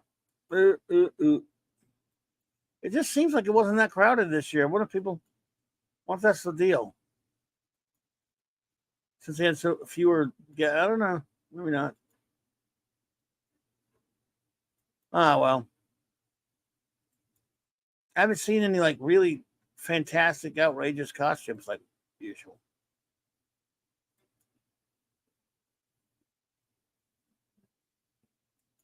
And so far, look at the GI Joe. There you go. There you go.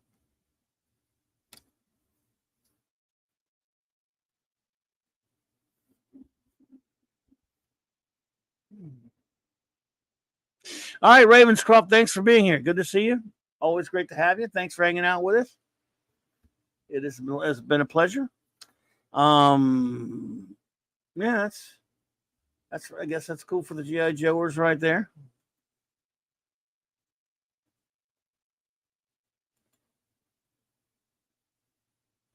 Huh? Oh, that's pretty cool costume.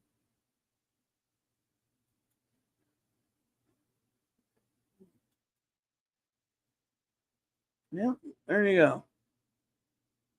Well, that's enough of that nonsense.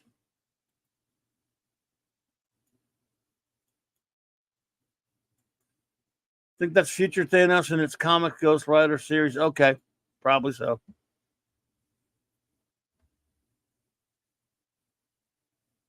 Yeah, well, probably so. Just good to see you juxtapose.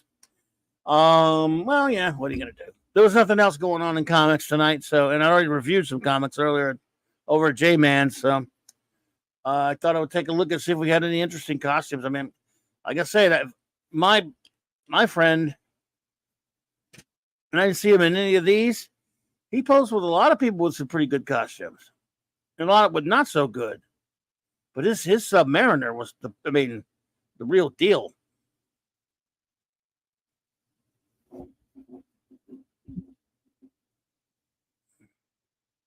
Yeah, JT Kirk, you never you never see a Thing cosplay. It's so hard to do. I've seen him, but man, it's tough.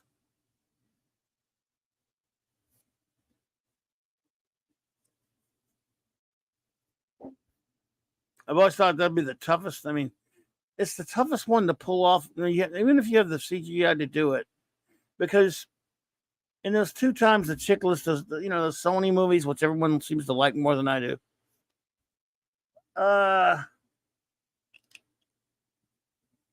His performance is good, but the way they design the thing, I guess they figure that's the only way you can do it.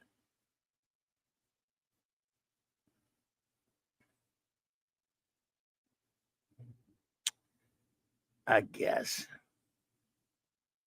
How do you do a Human Torch lit up? Says Larry.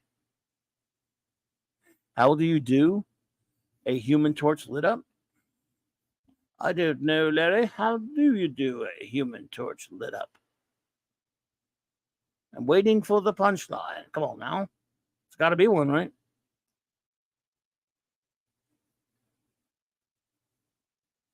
Or maybe not. If there's not one, then I'm panicking because I don't know the answer. I know you're kidding. I know you cosplay. I'm just messing with you. But yes, lit up. Yeah, that's right. You have to put some kind of stuff all over you and burn yourself all day. No, you're right though. It's a good point. Hey, Janet from another planet. What's up, beautiful lady? How you doing? All right, watch out, fellas. We got a lady in the room for a change. Good to see you. But no, Larry, in all seriousness, yeah, I mean, You're right, but still, people, you can wear the Johnny Storm outfit though. You can at least wear the blue outfit. Am I the only one that kind of liked the red outfit for Johnny? Probably so. I guess I liked it because it kind of harkened back to the, the original Human Torch outfit.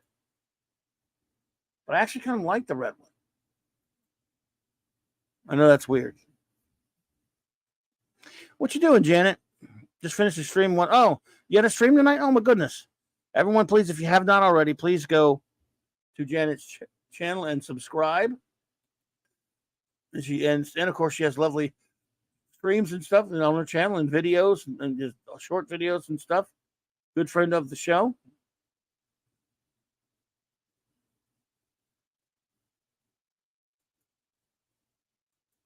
And let me get that link.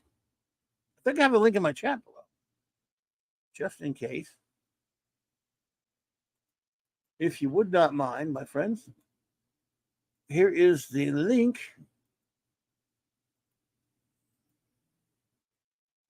Oh, D-Bud beat me to it. So thank you, D-Bud. Appreciate you, buddy. Please subscribe to Janet, my friends, if you have not already. I would appreciate it. And, of course, she does some streaming and she does some videos and all that stuff. And she is lovely and wonderful. And one of these days, if we ever bump into each other at a con down here, are you going to go to, Janet, are you going to go to the con in January, that they have in New Orleans, or called, what is the damn thing on there? Fan Expo, that's right. I went last January for the first time in years. Used to be Wizard, they changed it to that. I know you've done some cosplay, so yeah. I was just showing a bunch of cosplay from San Diego Con. Wasn't much. You're planning on it? Cool. We'll help bump into you. What cosplay should I look for? You'll tell me. I guess you could tell me before so we've got a while yet. But if you're going to be there, I'll show up. What the hell? I went back in January. It's always the beginning of January. And I had no inclination to go whatsoever. And it was the 2 days before then, my wonderful daughter, who had tables there and was a guest there, had some extra passes and let my son and I use them from Saturday, which was a lot of fun. We had a good time and I really appreciated that. So, but I went unprepared. Still had a good time though. I got to meet the wonderful Cara Nicole, the AZ Power Girl. She's the most well-known and extremely beautiful Power Girl cosplayer. And yes, nice, yum. Just made friends with her. She was just such a sweetheart. Had a great time hanging out with her, and just walked around the rest of the day of that con. Just something. A con to me now, mainly is something to hang out with my friends. There's one. They have these little cons in town. I actually like these smaller cons a little bit better. There's one out in the place called St. Tammany that's coming up in October. They do a couple times a year, Janet. That's pretty good. It's out there at some. Oh, absolutely. Definitely call me. But in October, we're going to this one. I mean, they do have cosplayers that show up, but it's mostly just like it's like a 1 or 2 day one where they just have a lot of sellers there and stuff. And I get together with friends that I only see twice a year at these shows and stuff. And that's fun. See, cons to me are just for hanging out with the buddies these days. I haven't been to Dragon Con since 2016. And that was a biggie.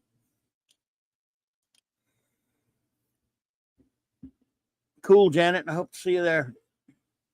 That'd be cool.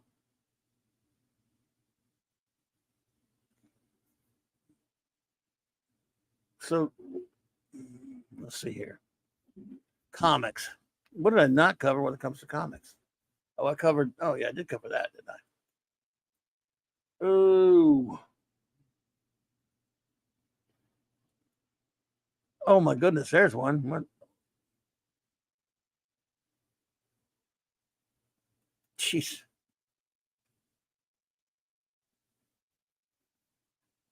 Wow. You just got to know where to find them, I guess. They do have some crazy cosplays that I didn't find before. What in the holy hell?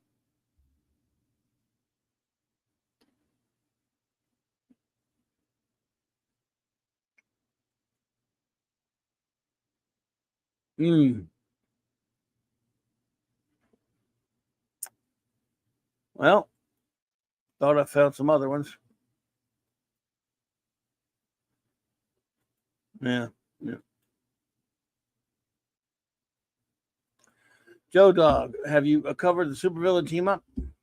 By the way, if anyone has any comics questions, or even though it's comics talk, you don't have to. If you got any other questions, with the time I have left, you can lay one on me if you want. Have you covered the supervillain? No, I have not. You know, I got a trade of that not too long ago. But that would be one to cover, or at least do like a mini review of every now and then. Right now, once a month, I'm gonna accept. Well, again, August is Jack Kirby month, but after that, once a month, I'm gonna do one issue of the Defenders, slowly but surely, and then always some potluck, and then there are a couple other things I want to just do a special review on. I got to get that set up more. In fact, with the time I have left, how much time do I have on the calendar for this month? I've got how many shows? I mean, today is 24th. Poop. Maybe.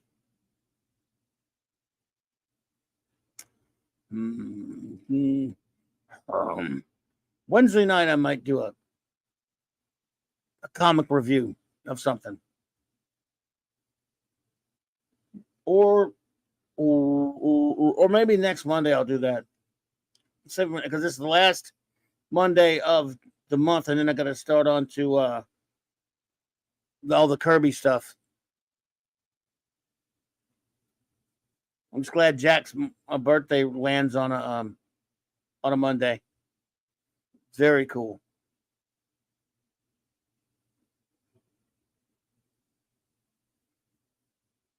That fortuitous and deediousness. So, my goodiousness. So, Joe Dog, I will. You know what? Maybe I'll review a random issue of Supervillain Team Up. You never know. In fact, we could do like a random preview of it right now. Supervillain Team Up on Clobberin Times. But I know they have it, right? They have it. Of course they have it.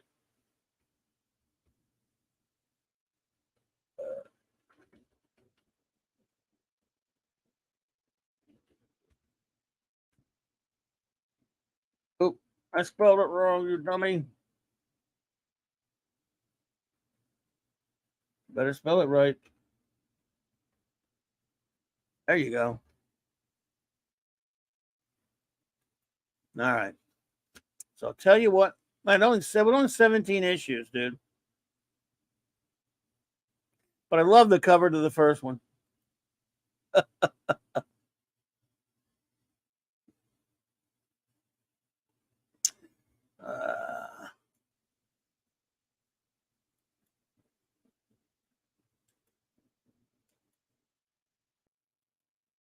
There you go. You remember that one? Supervillain Team Up #1. You refuse Dr. Doom's offer of an alliance, Namor. Then so be it. From this moment forth, the Submariner stands alone. Wow, Tony Isabella and George Tuska.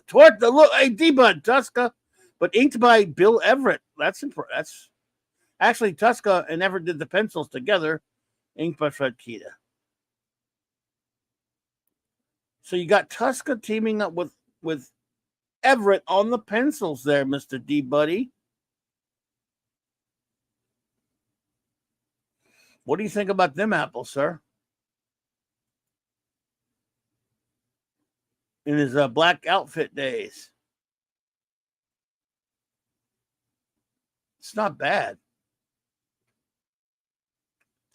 Man, you can see Tuska being taken over a little bit. Then it moves on. Then he takes over the art with Frank Springer. And let's see, George Evans, Frank Springer for chapter 2.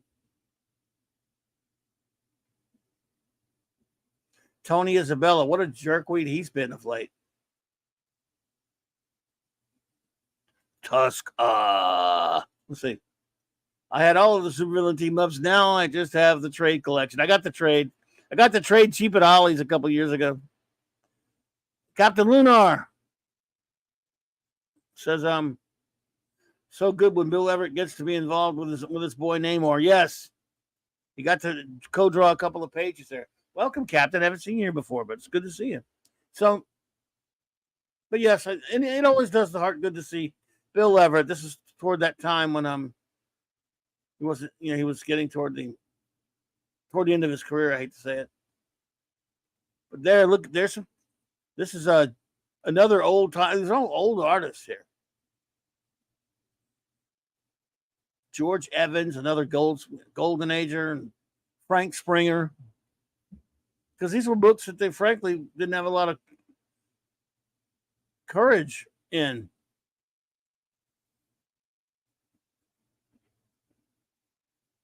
But they did them. And I always think about wondering what the mentality is there. I mean, you had to wonder. Because I have met people, okay, and I've had friends who've told me that they didn't want to buy a comic book about a supervillain. They collect comic books for the superheroes. The villains, you have to have the villains to fight, but they did not want. I mean, and these books did not sell that well.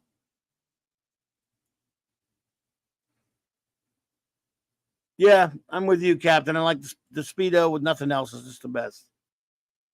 Not a big fan with the black booted costume of Namor. I don't like that costume of Namor either. But my whole thing about that is, it had to be considered. Like, are we doing a comic book that? I mean, Doctor Doom's popular, and Subby has his own comic, and it's not doing all that great. Didn't it get canceled right before this point? And did they think that a book called Supervillain Team Up would work? It lasted 7 issues, and they kept it. Maybe it's tough to gauge because they put some of the art teams they put on there. Let's be honest, man. You got a great Gil Kane cover, sure thing, right? And hey, at least you got Sal Buscema on here. That's great. That's credible. With Fred Kita. But Tony Isabella, what a dummy he's been lately, saying some things he's been. Have you guys seen what Tony Isabella's been saying? No, it never matter. Not that he's relevant or anything. I'm just, Jesus.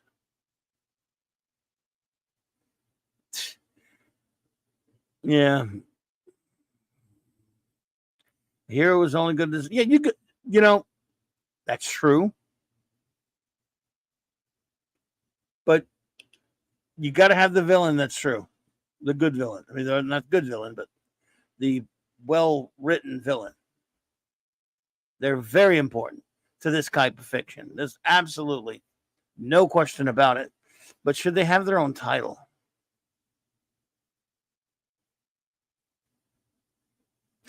Cap says, back when Marvel's strategy was throwing characters together to see if they could keep something going. After all, if it worked, for Luke and Iron Fist, but they're good guys. But yeah, you're right, and it did work for. I love Power Man and Iron Fist, great comic. But Supervillain Team Up. The thing is, they weren't going to take the biggest chances with their top talent on a book like this. Clearly. I mean, covers, yes. You do have to put your big talent on the cover, like Gil Kane. But I don't know. I'm afraid I just don't know. Now you've got a, I want to say a Ramita cover, maybe a Ramita cover. There's some Ramita in that cover. Let's see the interior on number 3. Jim Shooter wrote this. George Evans again. Jack Abel. Oh boy, Jack Abel. Oh shite, man. They were willy-nilly all over the place in 1975. All right, Jim Shooter at this point is very young.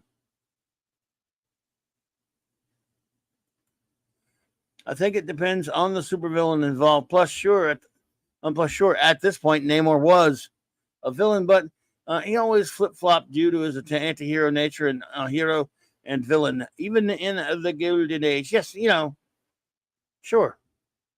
But I'm just thinking more along the lines of our kids, and I didn't, obviously. And was it the prevailing factor that they just don't want a book with no hero in it? I mean, Namor's book sold for a while. Every time they try to give some of these guys a book that aren't superheroes,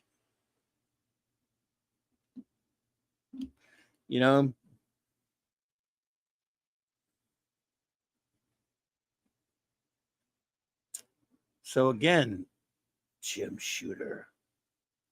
It's almost like the creative team keeps shaking hands over and over. So if vengeance falls, don't know what's gonna happen. So I don't know. Interesting stuff. I bet they will change again for issue number 4. It's been a while since I've looked at this. I have the trade, but I've been thinking about rereading this again. Another interesting yet vanilla cover.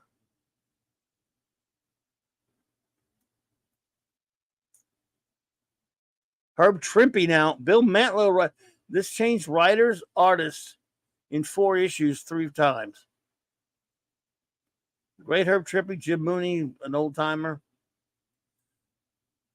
They were keeping a stable back. Captain Infinity. Hey, Captain Infinity and beyond. Captain Luther says, I think Marvel found ground on the villain-centric comic when they started using more horror-based villains, like Carnage, where the plot was everyone hunting Carnage down. Yes.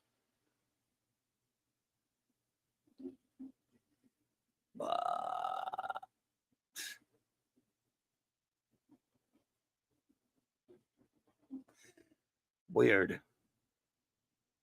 All right, let's see. Boy, I need some popcorn, man. I need me some popcorn, Captain. Thank you. That's weird. How'd you do that? How did he do that? Usually can't see emojis like that. That was a weird one, but thank you. Thank you. Cap, I appreciate that. I like that popcorn. Captain Lunar says, I think Marvel found ground on the vanilla-centric comic when they studied.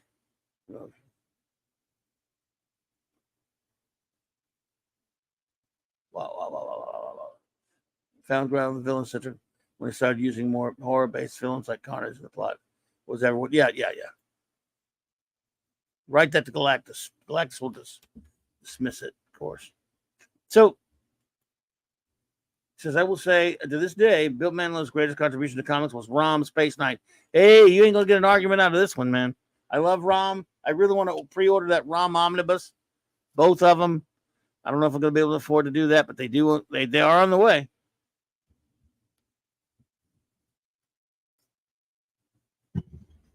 Oh, yeah. Could not re-reach. So, again, 4 writers and 4 issues, I think. And go and 4 pencilers. Herb Trimpe, Jim Mooney. But there has to be a mess in the editorial on this book. They're just like, get the thing out there. We don't care how you get it out there. I always love this cover. I have this, of course, Buckler.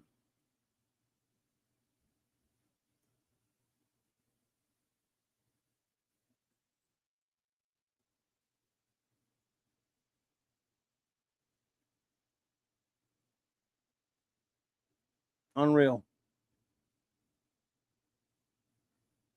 Now I have to check something. That's number 5, is it? Weird. That's Manilow.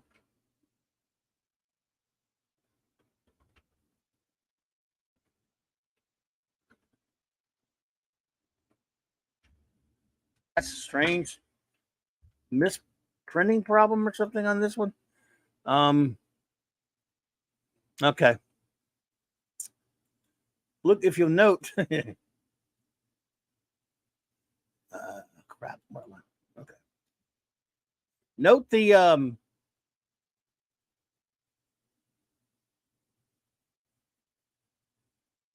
love out with the 3 space themed guys in the chat. Yes, JT Kirk. We have captains here. Captain Infinity rather. Captain Lunar. Captain James C. Kirk. And I'm Captain Clobby, so yeah. All right, let's see here. All right, look at this crap. Isn't this weird? They don't have a writer artist credit.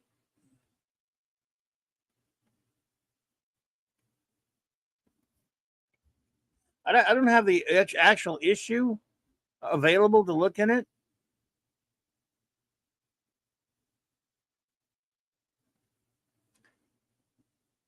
But that's supposed to be right here. The only credits they have are Don Perlin, inker, Tom Orzechowski, letterer, Phil Rachelson, colorist, Marv Wolf, and editor. Of course, the writer was Steve Englehart, and Herb Trimpe did the pencils. It says, but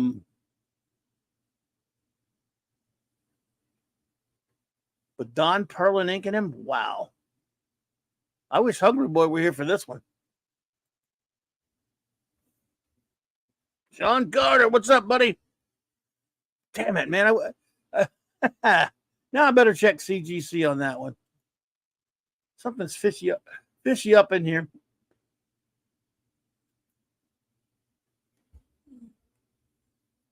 Something fishy up in you. And we're gonna suss it out. This is a scan of the regular issue, by the way, not from a trade. Hello. Hey. You said Namor is fishy? Yes. Hail everyone. Hail to the chat. Let's get back to playing eyes are up poker. the screen, so I didn't see it. No, that's okay. Yep, I snuck in. Yep. Invisible good. lad. Well done. Okay, so if you look here, vocals, the credit box, I mean, the writer and artist credit are missing. The database. Oh, it's up at the top. Are you sure? Oh, there you go. Supervillain team up. That's right. I got it. They put it in a different spot. Thank you. 37 years ago, Bill Everett created the Submariner. 14 years ago, some guy, I won't say his name, and by himself, Jack Kirby created Dr. Doom. Now, Steve Englehart and Herb Trimpe, I forgot all about this, announced the reaffirmation of comics' most awesome legends. You are cordially invited to attend if you dare and be a villain. Okay. Totally whipped by that one. And it's ridiculous because I don't have this issue anymore, but I have the trade. Thank you, whoever that was.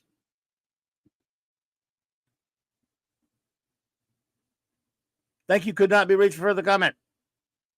I'm a blind jackass. So what's going on, dude? Oh, not much. Not a big winner tonight, just in case the IRS is listening. Oh man, sorry. That's right. Sorry. It's a fun, friendly game, and we joke we do it to get an evening away from our wives, but they're not listening, so they didn't hear us. And but we don't smoke cigars, unfortunately, because it's inside. It'd be really nice to be able to smoke cigars like the thing and play poker, but and we get pizza. Just the fun. thing we do during the summer. So Boy, I all wish good, Hungry all Boy were good. here. So does he like this art? Or he doesn't like this art. Oh my God, he would have a fit. With the Herb inking Trimp, or the and he doesn't mind Trimp too much, but he hates Don Perlin. This is Don Perlin inking Perlin? Herb Trimpy. Oh, he hates Perlin, right? Yeah. Man, oh man, Hungry Boy, where you at when I need you? I don't think this looks that bad. What does someone in the chat? Oh no, think? I'm just mad at myself for being so goddamn blind. But again, my boy could not be reached for further comment. Caught me good, so I appreciate that. Where are you? So it's a super villain team up, right? Yeah, number 5. So anyway, yeah, we were just looking at some. I don't remember this title. I always liked this cover. You don't remember Supervillain Team Up? Well, I'm trying to check to see the other covers. Yeah. We were talking about it. It's only lasted 17 issues. I got a trade of this at Ollie's for like $3 a few years ago. This is 70. It looks like 70s. This looks like 70s to me. Well, 1975. 75. And still only 25 cents. It's still only 25 cents, yep. I bought these just thinking they were Fantastic Four comics first. I do not own any of these, unfortunately. And they're pretty affordable. Jack Abel. Oh, yeah, they're not cheap. I mean, they're not expensive. They can't. Yeah, the first one. Well, the first one is $40. 16. Just 20, because of the name. Well, that's 16. key crap, though, for you. Yeah, 14. That's horse hockey. 15. But I'm sure you can find, as we call them, reader copies. Yep.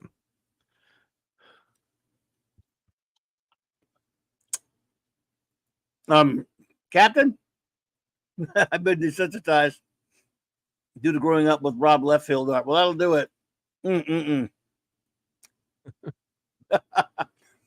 Now, this one, I don't like Jack Abel. I do like Herb Trimpe, but this is actually well-inked page right here. I'm sure if we had Hungry Boy here, he would agree. I think it looks good. Yeah. Yeah. Looks better than the MCU movie. Of course. I was just talking about how this copy was this comic. The first 4 issues had 4 different writers, 4 different pencils, 4 different. They were a mess. I'm talking about how, well, just editorial had to be sitting there going, well, Namor books canceled. Dr. Doom can't carry a book by himself. Let's try a villain book because not too long before that, yeah, DC tried a Joker book, and it didn't do that well. And I think fundamentally, it wasn't really all that smart to have a villain-centric book. DC did it again later with Secret Society of Supervillains. I read a few of those, yep. And you had to come up with someone, what you could use it. It was an idea that was interesting because you could have Doc Doom and Submariner, and then you have to once in a while you can put the Fantastic Four in there. That'll help sales. You can put other heroes, but for the most part, you need recurring. See this guy, the Shroud. I like the Shroud. He was a blind superhero. I thought the Shroud was I always thought the Shroud was kind of cool. That's why when I was buying this book, I bought that because the Fantastic Four were on the cover. But then I started, I'm thinking they're thinking kids. Remember, we're kids. When this book came out, I was 11 years old. Most kids at that age, in the time of aren't going to gravitate toward the villain comic. They're supposed to hate the villain. So they're going to buy, they might buy a Marvel 2-in-1 or a Marvel team up with multiple heroes teaming up against villain. But a book with 2 villains and then the other heroes pop up, I mean, it doesn't make a whole lot of sense. But they gambled to see what would happen and never really caught on to villain books. And I'm saying, you know what? I can see the experiment, but maybe that's how it should be. Kids should be wanting to read stories about the exploits of the heroes. And the villains play a part in that, and they're very important. But should they ever have their own title? And sales didn't bear that sort of thing out. No, because you have to have a hero. I mean, who wants to read about the villains winning? And then you're gonna have the heroes in it anyway, right? Because Right. you can't have a villain book without any kind of heroes, and the heroes are only as good as the villains. I have to say, pardon the That's right. pun, but if you It's have true. that's why true. Doctor Doom works so well and Namor works so fantastically because they're well fleshed out characters and they don't think that they're evil. And well, of course, Namor is really not per se evil, but Doctor Doom, they both leaders of their countries and they think they're doing the right thing. And they're both arrogant, very powerful, each with their own skill sets. But Yeah, that's why but the Wakanda movie just killed me, and I had to turn it off. And I'm seeing trash. Yeah. See, the thing about that Captain Lunar is Suicide Squad and Secret Six. They had been super villains, but they were working for the government to do, being forced to be the good guys, or being forced to fight bad guys and do things for the quote unquote the right side, if not necessarily like superheroes. Whereas it wasn't a book about them chronicling their exploits as villains. They were captured villains being forced to do something. So I think that made it a little bit different. Yeah, it's like a Dirty Dozen scenario, basically, right? Yeah. So they end up being here, and this book was messy because they couldn't find a regular writer till issue 5 or 6, and Englehart took over, right? Yeah, and he did some good stuff on there. And then look at the villain in this one. Look at the other villain they're teaming up with, Henry Kissinger. Dr. Kissinger. Well done, Dr. Kissinger. These superheroes have enjoyed too much freedom, Dr. Doom. It's time they learn that despite their great powers, they are still subject to the policies of their government. And Dr. Kissinger's still alive, practicing diplomacy. Yeah. Yes, he is. He was just in the news going on a trip. So, yeah. Isn't that crazy, though? Look, just goes to show you there was partisanship in comics even back then. Steve Englehart. He's really not. He's really not saying anything that's not. He's like saying they have to follow the rules, but yeah. No, but yeah, I know. But Englehart, Kirby, you name it. Back then, they hated Nixon, and if you hated Nixon, you hated Kissinger. Hated Kissinger, yeah. So yeah. And they put him in a lot of Marvel, right? Put him in comics all over the place. Oh, this is 75. This is right after Watergate. Yeah, right after War, and the Vietnam War is just ending. I think the ceasefire was signed in 75, I think, or 73. But it's the tail end of the Vietnam War, which is obviously everyone knows, was not a popular excursion in foreign policy, to say the least. We don't want to get into the politics of it, but could not. That's Richard Nixon's Secretary of State, Henry Kissinger, Dr. Henry Kissinger. Yep. And he was, remember, Dr. Doom is a monarch of a southern government, and so is Namor. So, yep. And then someone was mentioning the Punisher, and I just was reading that there's Marvel's got a new Punisher replacing Frank Castle, and the uniform. Looks, did you see? Did you talk about that? Did you talk about it? You talked about it a few times. No, just white. Today. Just no. It's actually it's an agent of S.H.I.E.L.D. that's going to take over the mantle of the Punisher. Okay, we'll go so could not be for further comment. So after we show that, I can show this quick, and I do have my new comics for the week if you want to. Oh, you want to do that? I mean, yeah, I guess we could do that. Sure. Yeah, if you want. Yeah. I wasn't doing nothing. Yeah, all right. He wants to make fun of Mark for buying new comics. Yeah, you can do that. But let me just show the picture of the new Punisher while I cue that up. Okay. But wait. Do you have this will take 2 seconds. Yeah, I'm queuing. Yeah, I got it queued up here. So here's the new Punisher. Remember, for those who don't know, this is Mark of Sunday Night Geekery, or is it Sunday Night Eatery? Sunday Night Eatery. Now we got to change the title. Yeah. Which one do you think works better? I think that's great. I mean, that you're hired. Yeah, we did talk about food way too much. I apologize to everyone on Sunday night. I mean, God, I got to give out gift cards to restaurants or something, McDonald's or fast food, so people Alka-Seltzer, yeah. There's an old man reference if you're ever gonna hear one. Yeah. Plop, plop, fizz, fizz. That's even older. So this is the new Punisher. See how they kind of have the logo a little bit? That's Frank Castle. So, what happened to no, it's not Frank Castle. It's new. No. Joe Garris. Oh, no, no, that's the writer. It was an agent of S.H.I.E.L.D. So this is the new. Why? Oh, because Frank Castle's living in like this limbo dimension protecting those kids. So this is the new Punisher. Yep. So they kind of got rid of the skull, but kind of have it, right? What's his problem? What's his beef?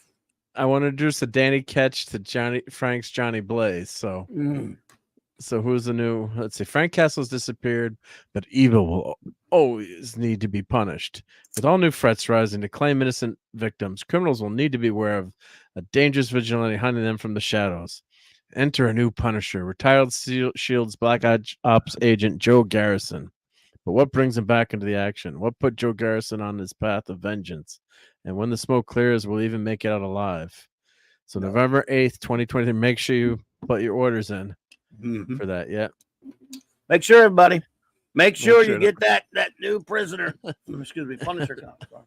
Yeah, and it's and you can have another new number 1 of the Punisher. Yep. Well, yep. This is like the 40. I mean, maybe the 40 or 50th number 1. Yeah. Yeah, they're scared to put the logo on. Yeah. So here, let's go to the new comics. Here, let's make sure I got my. I don't know. He looks like a alt-right thing to me. Yeah, I'm surprised actually he has weapons and stuff too. Why is he white? I mean, I don't know what happened. Just saying. Why is he for that matter? Why is he male? Shouldn't that be a chick? Only the shadow knows. The punished chick. All right, everybody. Mark buys new comics. We were talking earlier about who buys new comics. Here he is. Well, let's start out with something good. Of course, our buddy with Jason or Mr. Sandberg with Jupiter. Oh my God, I didn't get to read that yet. I will read it. I didn't get to read it yet, so I got to read it. Jason, if you're out there, sorry, bro. I will. I came in the other day and I've been doing other stuff and it slipped my mind like everything else. Let's see if I get my camera aligned correctly here. You always get the darn glare with the plastic bags. Let's see if I go like that. All right. That's not bad. So that's is this the front cover or the back cover? I think that's flip it. Cover. It's a flip book. This must be the back cover. Yep. Right. That's yeah. I like that. I like this one better. Actually, I mean, like they're both the Kirby good. One, the Kirby-ish one better. I like the Kirby one better. Yep. Well, here, let's rip her open. Take a look at a couple pages there. So this is number 1, jasonsandberg.com. So we've been talking about this for a while, and you've had Jason on your show a few times. So I guess. Yeah. Okay, so it's a Don't flip. Show too much because I'm gonna. No, but I'll just show a couple pages. But yeah, but it's not. You've got a flip cover on the back, but the back is.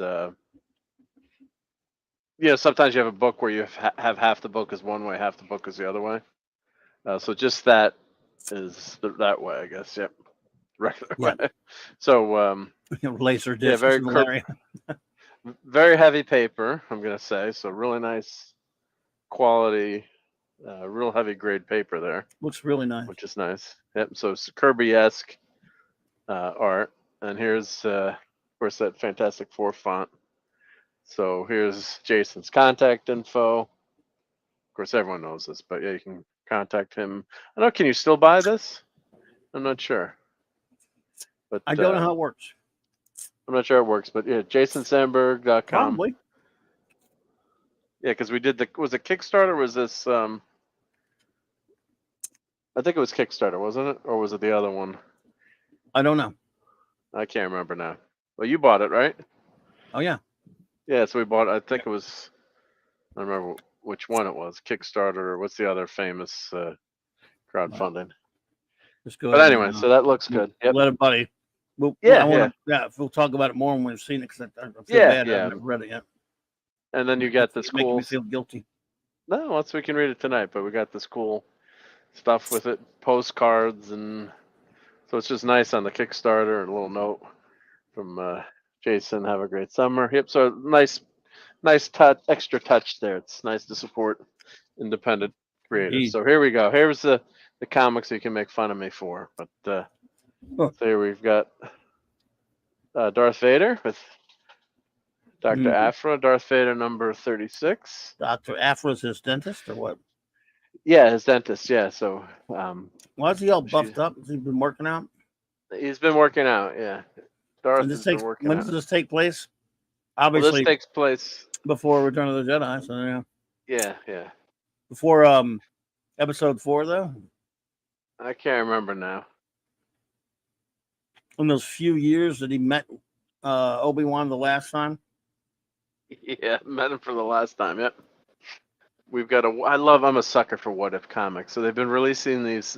You got to get another number 1 of What If, right? So let me go back a little bit. All right, another number 1. Yay! Another number 1. But this looked kind of cool with Loki's got Mjolnir.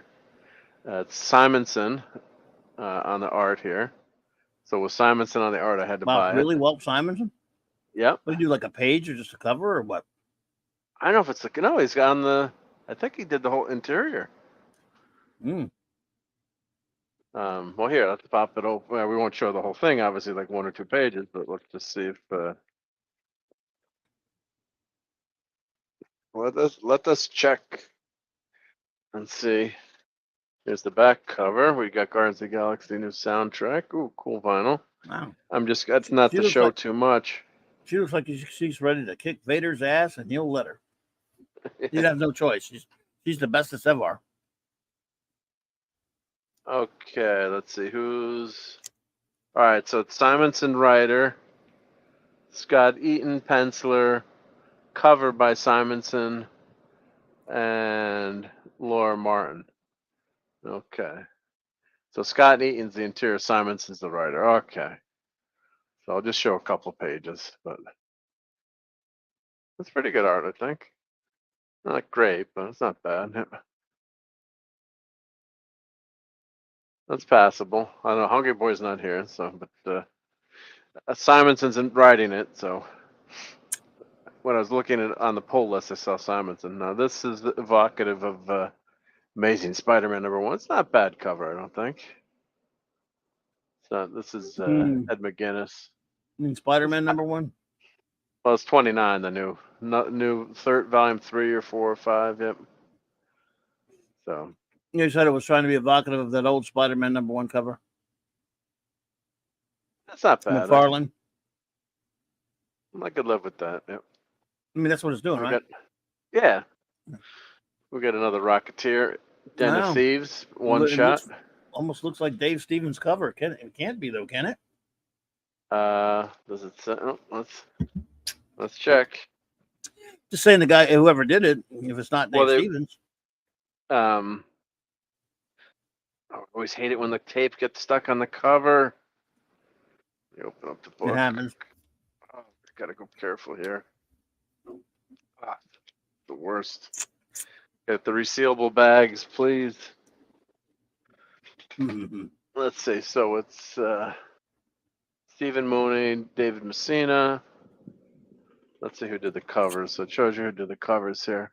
So this is cover A. Gabriel Rodriguez. That's a great Dave Stevens. Yeah, it looks. Again, I'll just show a couple pages so we don't get in trouble here. I don't want to show the Yahtzees. They do have Yahtzees in this. I already saw one.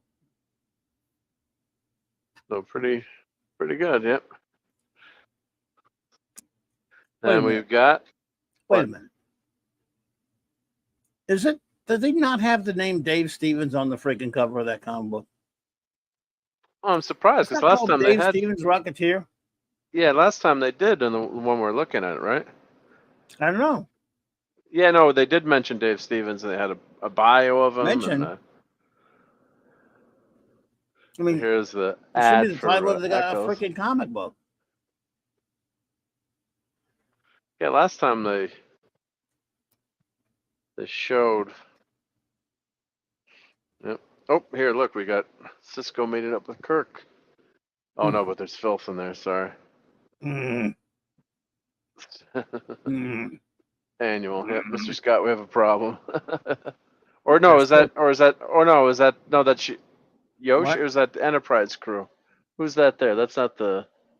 That's Captain Archer in the back. Is that supposed to be Hoshi? No, that's up front is the Michelle Yeoh Yeah, so character, that's. and then maybe That's Archer. is that Archer behind her? Maybe Archer behind her. I don't know. I think it's that looks like Archer. To Might me. not That be. looks like Scott Bakula. Yep. They're never gonna do Enterprise comics. Yeah. Well, hopefully the Why would people they from Lower Decks will be put there. strangled dude worms there? I don't know. Yeah. How could there not be Dave Stevens? It can be called Dave. Oh, here it Stevens says Rocketeer. It says Rocketeer created by Dave Stevens, but That's not enough. not big enough. Yeah, it should be on the. I don't know if he's Should be on got the family cover. getting paid or what.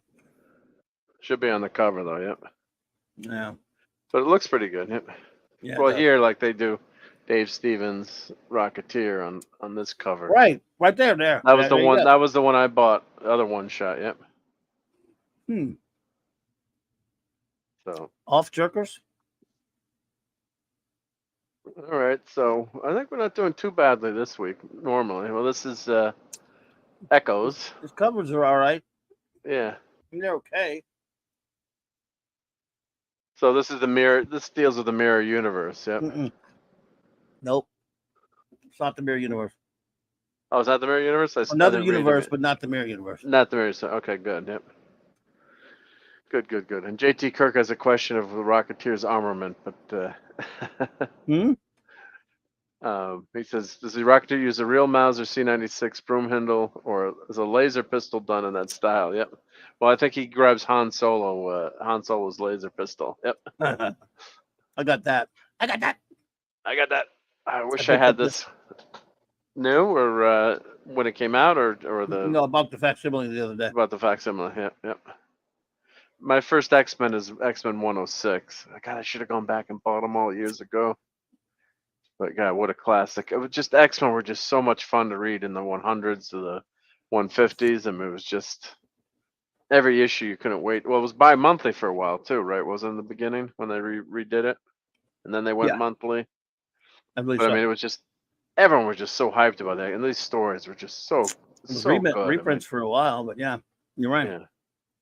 So go if you haven't read that X-Men 94 giant size, read up to like 150 or I think up to the 200s it's pretty damn good, but that's just that golden era from 100 to Days of Future Past. Oh God, it's just so good.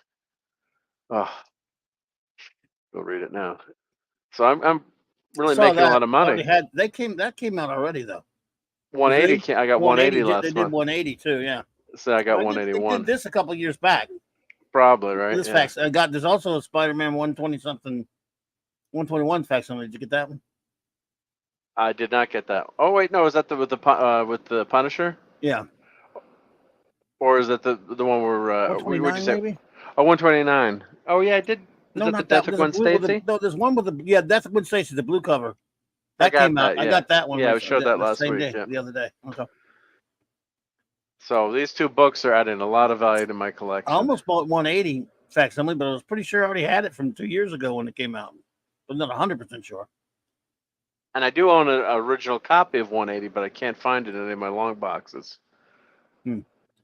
So I'm going crazy trying, because I actually want to, maybe that'd be one of the books I slab. It's very bad condition, but, at least you have it. So and it's like, crap, when you probably put something away in like the wrong box, or you had, sometimes you had like a reading box or something that gets out of order. It's like, where the hell is this? So, if anyone wants to sort through 16,000 comic books for me and try to find that issue.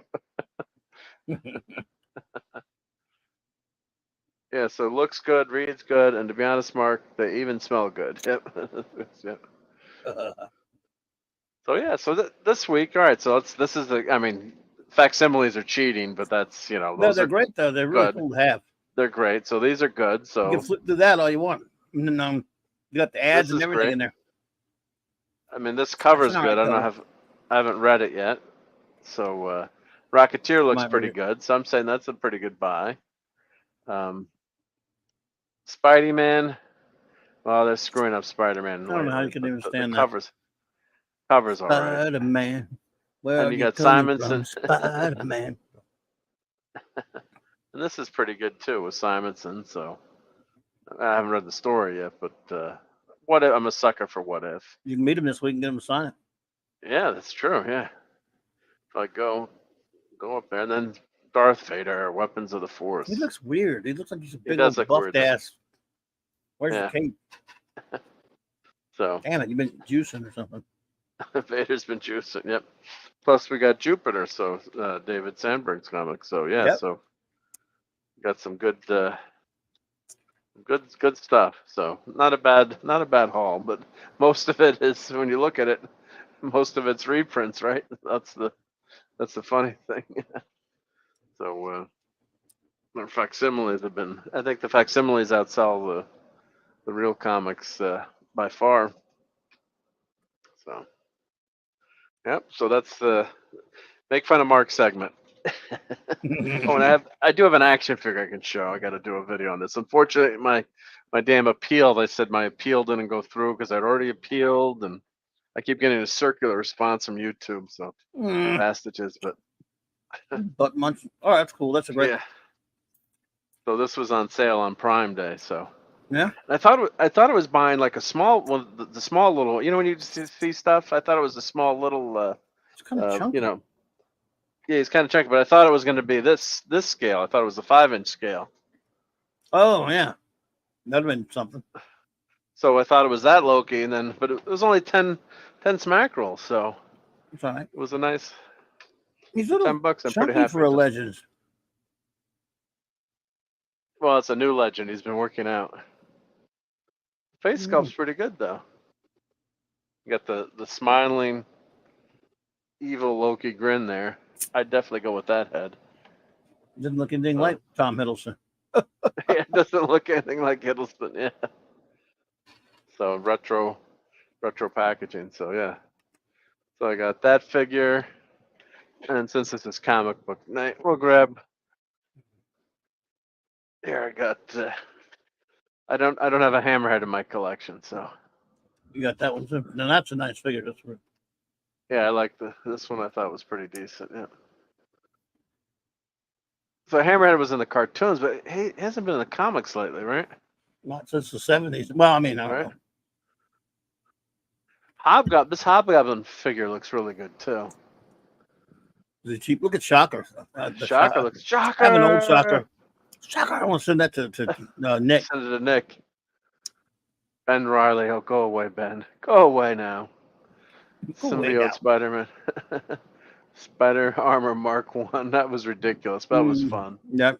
But this Hobgoblin looks great. If I see this Hobgoblin. Yeah. But this Hammerhead I thought looked really good there. So that was another Prime Day purchase. But yeah, the sculpt is pretty good. He's got the flat top. Ready to hammer it. So, and then this was I couldn't resist. The last thing to show. This was on sale for $2 on Amazon Prime Day. So I bought it. What the hell? It's on clearance at $1.99. At least Dr. Fate looks cool. Yeah, so we got The Rock. Hey, Dr. Fate is worth the $1.99. And Hawkman. And I can't remember who the Atom other characters Smasher. were. Atom Smasher and Cyclone, is it? Mm-hmm. Was it Cyclone? Yep. The Justice Society. Cyclone. Is it Cyclone? Yeah, Cyclone. Yeah. So I got the Rock granddaughter for $1.99 on clearance. Yeah, these toys are not selling. So can you smell what the Rock is cooking? So yeah, it came up on the thing. I'm like, all right, $1.99. This would be good for a birthday cake or something, right? Cake toppers. Oh boy. Yeah, Nobody bought that stuff. Black Adam toy. nah. They're still on. They're going to be with the Eternals stuff. It's still going to be Eternally. eternally. There's still. Whenever I go to the toy store, there's still stacks of Eternals and Shang-Chi Oh, yeah. toys, and yeah, it's nuts. I don't Bunch think of this will ever sell Garbaggio. out. Yeah. D-Bud. Is D-Bud running? I think D-Bud's running. Someone says say goodbye to him, so take it Good easy, night, bud. Bud. Yep.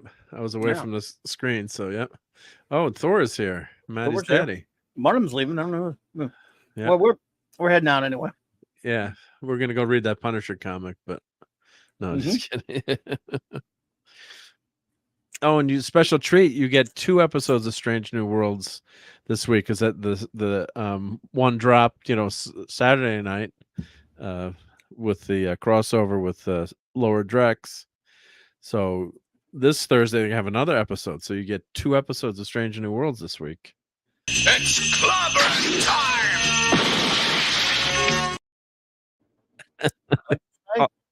Clobber that. Clobber that. Well, what's going on, everybody? Guess it's time for us to run on out of here. But I thank you all for hanging out with us tonight.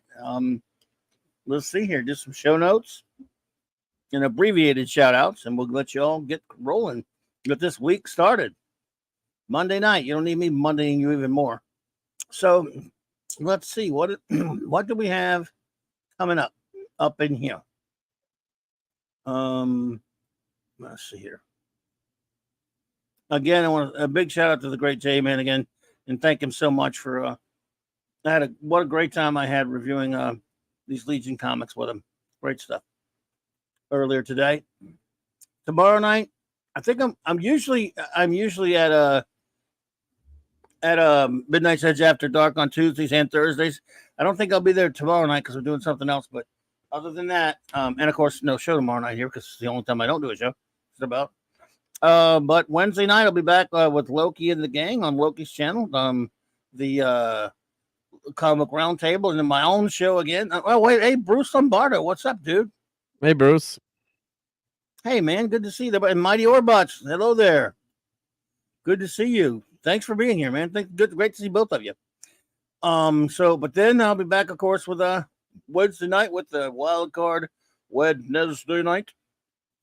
And again Thursday night at Midnight Edge After Dark, and then later right here, same Clobby time, same Clobby channel, the Clubhouse with my wonderful First Officer Raquel R.M. Briggs, and of course the great Chief Engineer Buck D with a C, reviewing some Tales of Tomorrow and some Jerry Anderson's UFO and a Star Trek comic, and who knows what the hell else. Food. The next Friday, I'll be hanging. I need to make posters for this. I keep forgetting. I'm going to be on with J-Man for his new show that he's doing. We're calling it Free for All Fridays, and we just do random stuff. And to make the great Phantom Outsider happy, we're going to review a Superman comic that he wants us to review on that. Sean and J-Man and myself. Looking forward to that. And then, of course, I'll be with Nick and the gang on his 32 Nick Flavors of Nick Weiser Friday Night Comic Shop Gang, 8:30 Central PM. Hanging out with the boys, just talking comics and stuff. Looking forward to that. And then, of course, Saturday night Star Trek, same Trek time, same Clobby channel, with 4 more episodes of not that stupid episode, though. Wait a minute. Oops. Where is it? Of Star Trek Voyager. And then, oops, sorry. And then on Sunday nights. Oh, by the way, you got anything to announce? Well, just the Sunday night show. No Toxic Tuesday this week. We're taking a vacation for a few weeks. Yep. As far as I understand, I'm pretty sure we're taking a few weeks off. Right, Bruce? Bruce is here. I got to check, but I think Nick decided to take take the next few weeks off. So just I put all my shorts on hold because I was getting nuked by that for YouTube. I was waiting to see what happened with my appeal, but I just got to revamp how I do my toy reviews, I guess, which is kind of a pain in the buttocks, but Sucks. yeah, sucks. Yeah, pain in the ass. So, but Sorry, dude. Yeah, well, them's the breaks. Yep. Screw 'em. But yeah, so just that, and I got a new Star Trek game, Star Trek Resurgence, and I played a few minutes of it. So I think maybe I'll stream some of that. I have time tomorrow night. Maybe I'll do some streaming of that. So it's set. It's set in the Picard era, or it looks like it's set. It's TNG era, and it doesn't seem like there's any of the new stuff in it so far. Thankfully, so so far so good. But it's more of an adventure game versus a shoot 'em up. But we'll see how good it is. So it was on sale on. I'll go maybe play a little bit of that, stream a little bit of that. Yep. Well, there you go. And then, of course, there's the Sunday night geekery, folks, or as it is also known, Sunday night eatery. You get hungry on a Sunday night for the great Mark D with the C's channel, 10 p.m. Eastern. This is your place to be, right? Some good old home cooking from Mark D with a C. Thank you. But yes, I'm sorry. I keep getting. So this is the actual one. I don't know what. I don't know even how that got there. Are there clams on that other one? No, I'm not. I don't want to make people throw up or anything. Yeah. So Sunday nights, of course, 10 p.m. Eastern. Bring your appetite to Sunday night eatery. Oh man. Well, welcome. Welcome. Thank you everybody for being here with us tonight. Shout out to all of our great wrenches, of course. The great Eric K, the great Chris Persia, the great D. Bud Martin, the great Lord Thought, the great J-Man, the great Hungry Boy, the great Stephen M. Callell, the great Maddie's Daddy, the great Phantom Outsider, and the great Maximum Redstone. And to everyone else, the secret is to bag the rocks together, guys. Thank you all for being here with us tonight. We'll do proper shout outs for everyone Wednesday, because I know we're running late right now. So, everybody, thank you, and thank you again. Have a fantastic remainder of your week, which is a lot of remainder of the week going on, obviously. But we got through one day, so what can you do? Good night, everybody.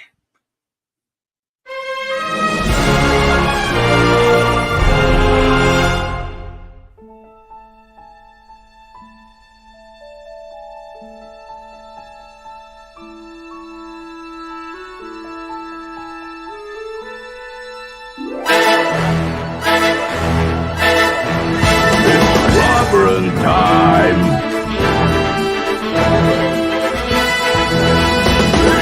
Clobberonimo!